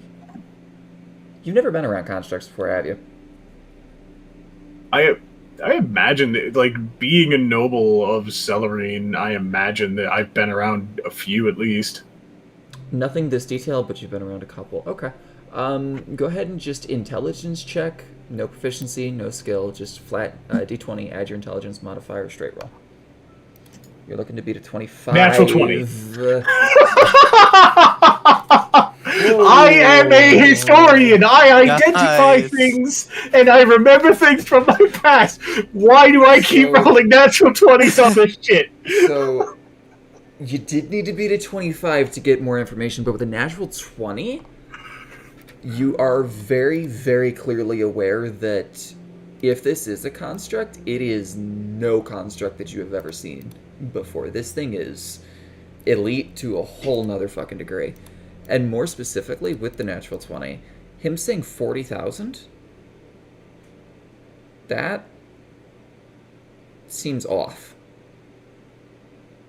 Off is in low or off is in high? 40,000 seems pretty low for something like this.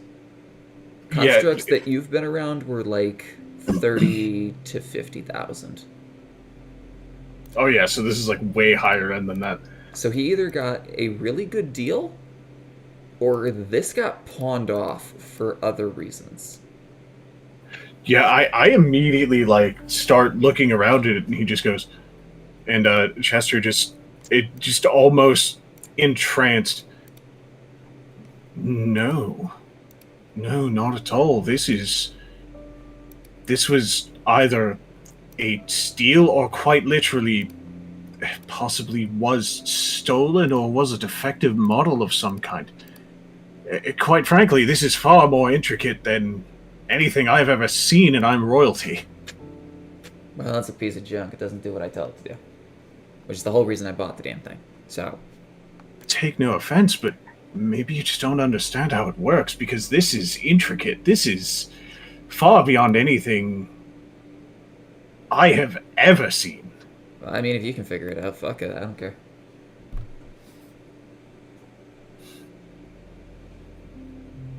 Would you allow me another roll to figure something out, or or just by that interaction? Just by that interaction, it's not another roll, but like upon just a closer like look to it, you see no telltale signs of any other race. Right? If anything, this is a human. There's no fur, there's no like weird bone structure, there's no tail structure, there's no like elongated muzzle or snout, no ear bones, no nothing. It doesn't seem to have a skeletal structure other than just being a humanoid. Its height is about average for humans. And its shape could contain a human. Almost looks like it was possibly made as armor.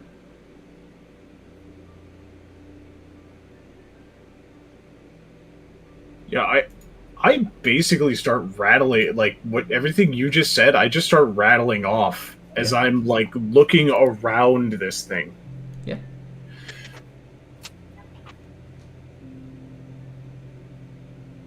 But either way, enough talking about Zero. You're here for the wagon, yeah? Yes, sorry, just really caught my eye. No, you're fine. I'm a little busy. Gotta get this thing done and then put it in along with the rest of my shit.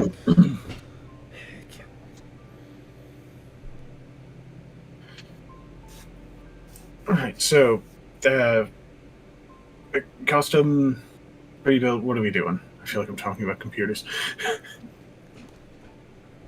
I'm looking at you guys for feedback right now.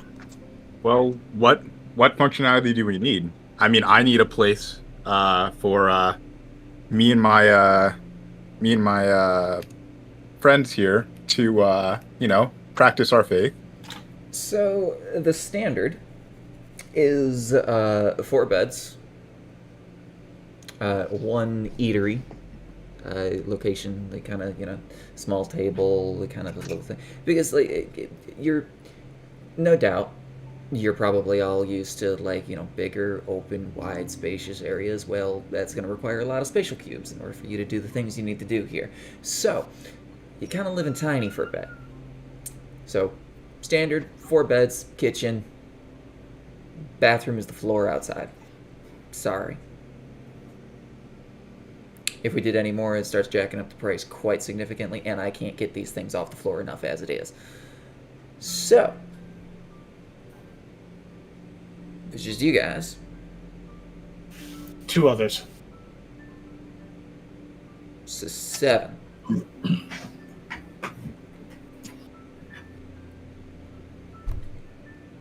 Same size? Same size.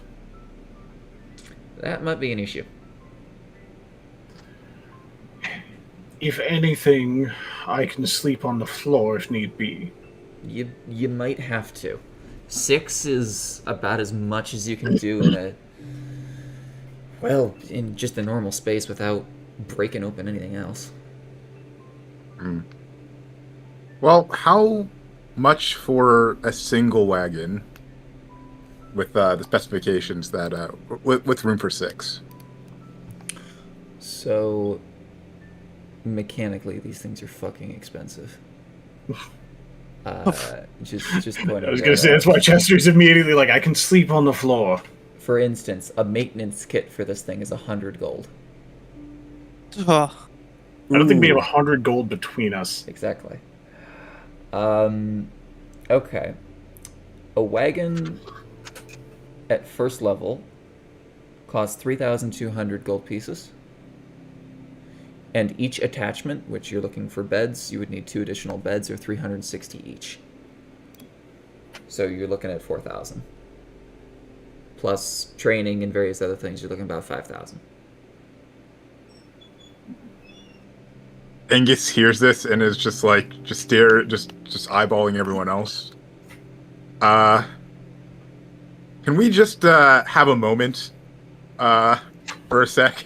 And Angus just brings everyone to the huddle, just like, As you kind of go huddle, he bats the robot again with a hammer. Like, come on, Zero, get back to work.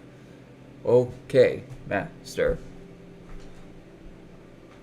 And it just kneels down and just falls prone. oh, no. I'm going to figure that fucking thing out of character. I'm going to do something to figure that shit out. Well, first of all, like we gotta do something about that Dagger machine, be that damned. machine That's man my there. interest one. Sorry, go ahead. Yeah. I was talking. What? I didn't mean to talk over you. I'm sorry. Firstly, I think we gotta do something about that machine man there. I mean, I don't think that the machine man is having a good time. I mean, just look at him. That's something that'll be a side project of mine later. But perhaps more importantly, I've got 25 gold, and I'm not sure I know any ways to turn that into 5,000 gold. Tanner holds out a handful of copper coin. Realistically, none of us have that kind of gold right now. Ain't you supposed to be rich?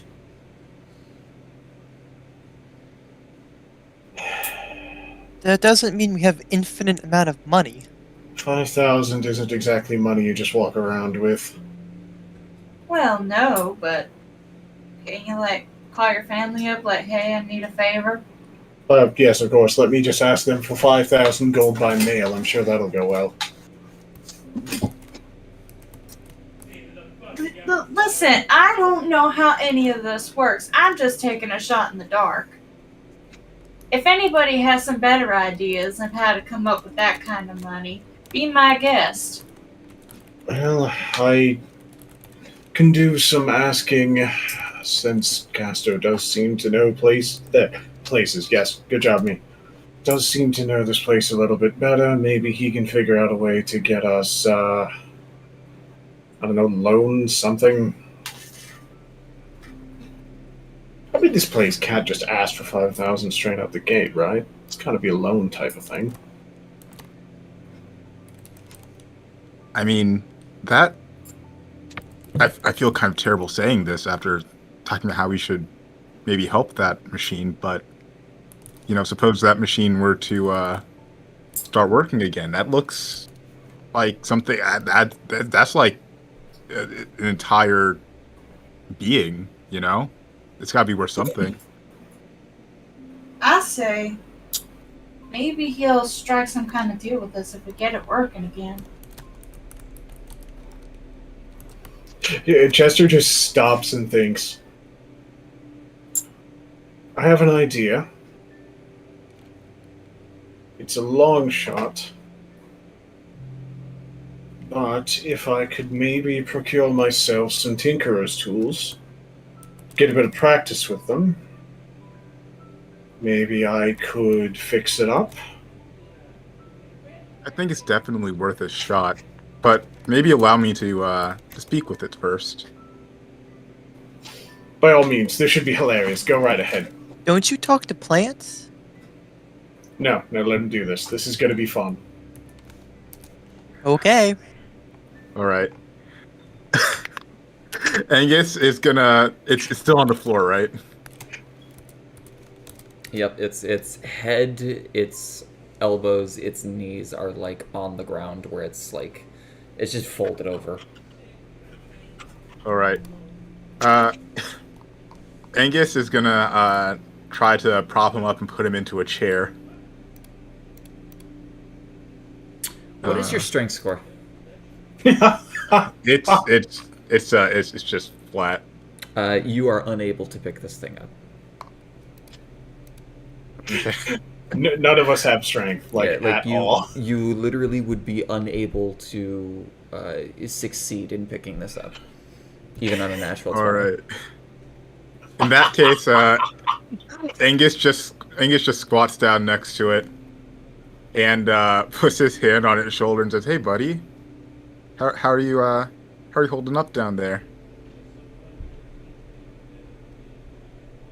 There does not appear to be a response.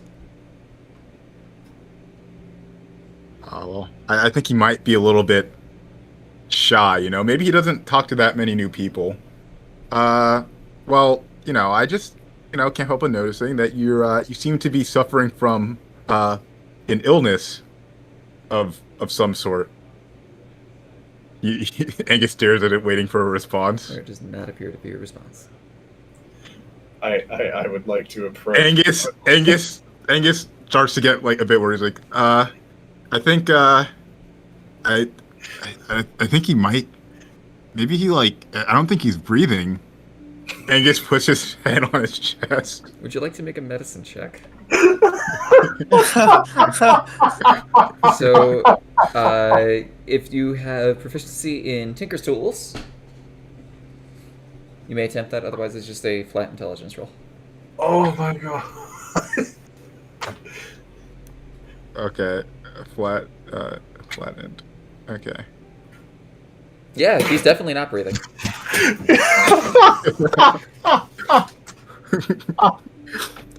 Angus just goes, "Oh my god, he's not breathing." Angus casts Cure Wounds. I would like to go talk to the Mexican. You cast Cure Wounds on it. Okay. Go ahead. How much hit points does it get back? If this works, I swear to fucking god. 6 healing. As you kind of just like, oh no, he's not breathing, and you reach out and you touch it. There is just like a sudden moment where like you feel your like radiating energy of just explosiveness go into it, and suddenly No fucking way. you take 1 point of bludgeoning damage as a fist just goes and punches you square in the gut. Angus is just keeled over on the ground. So it's like, hey, I think he's breathing again. It proceeds to kind of start getting up very slowly and kind of like, again, robotically, just very disjointed and disconnected.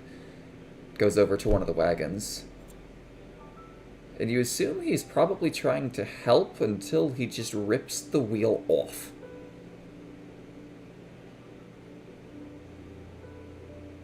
I think I might have put a little bit too much pep into him.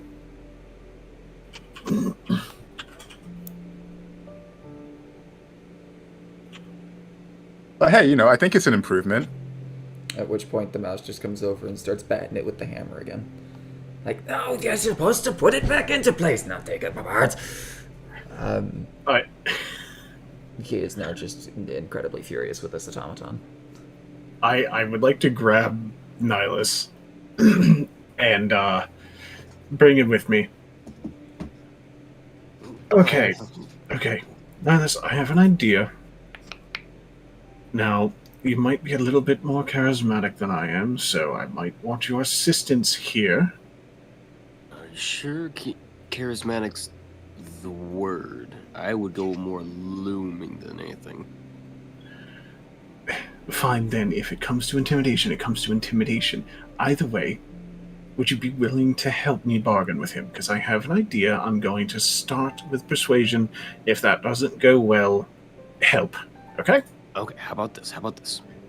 If yours fails, then I'll follow it up with an intimidation if things go sour. Worst case scenario, I can That is sleight of exactly hand. what I just said. That is exactly what I just said. What y'all whispering about over here? Clarifications. Don't worry about it. Okay.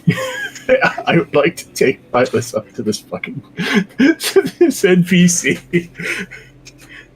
Okay. Okay. I have a Sorry, I'm fucking dying. I have a proposition. The mouse still currently like banging on the robot. Great. So how much money am I going to be out of now? Well, if this proposition works out, you would turn quite the profit.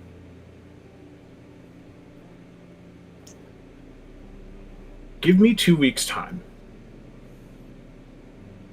I want to fix that construct. If I do so, would you be possibly willing to work with us about a wagon? Specifically, at a much more discounted price. Go ahead and make a persuasion check. I'm gonna say.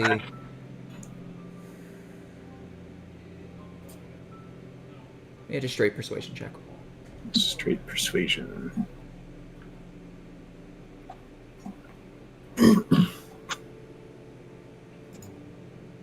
$22.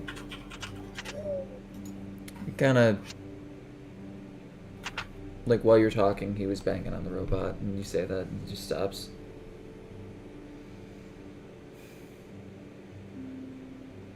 I'll tell you what. If you can fix this hunk of junk, and you can get it so that he can help me in making these wagons significantly more efficiently, I'll give you the wagon that we make together for free. You've got yourself a deal.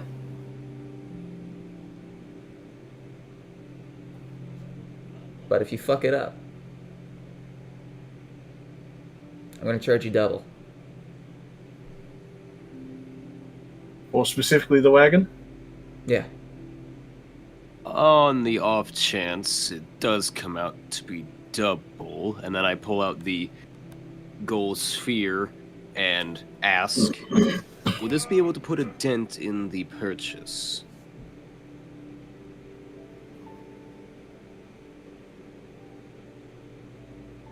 Do you know how much this is worth? Nope. Get it appraised first and tosses it back to you. Any place in particular I could get a He price on? He is a smartass, so I just want to make this very, very clear. This is not me as the DM going, yeah, go fuck yourself. He just kind of like gestures to all of Littfeld. I know a decent place that was recommended to me. I'll take you there later. Wait, has Angus ever appraised this thing? Oh, Oh, We got it identified. you got it identified, so you know what it is. okay. I mean, could I try to appraise it now that he's mentioned it?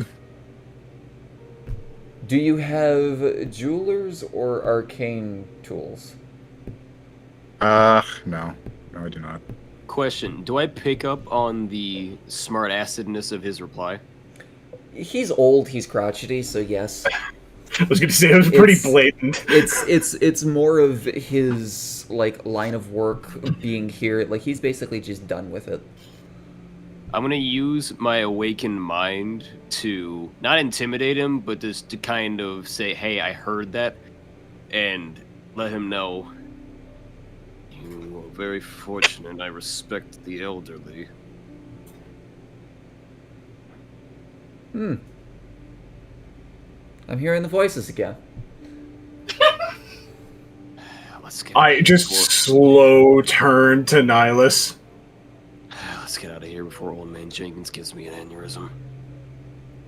I'll accept your wager. He nods. I'll have a contract drawn up by tomorrow. Looking forward to it.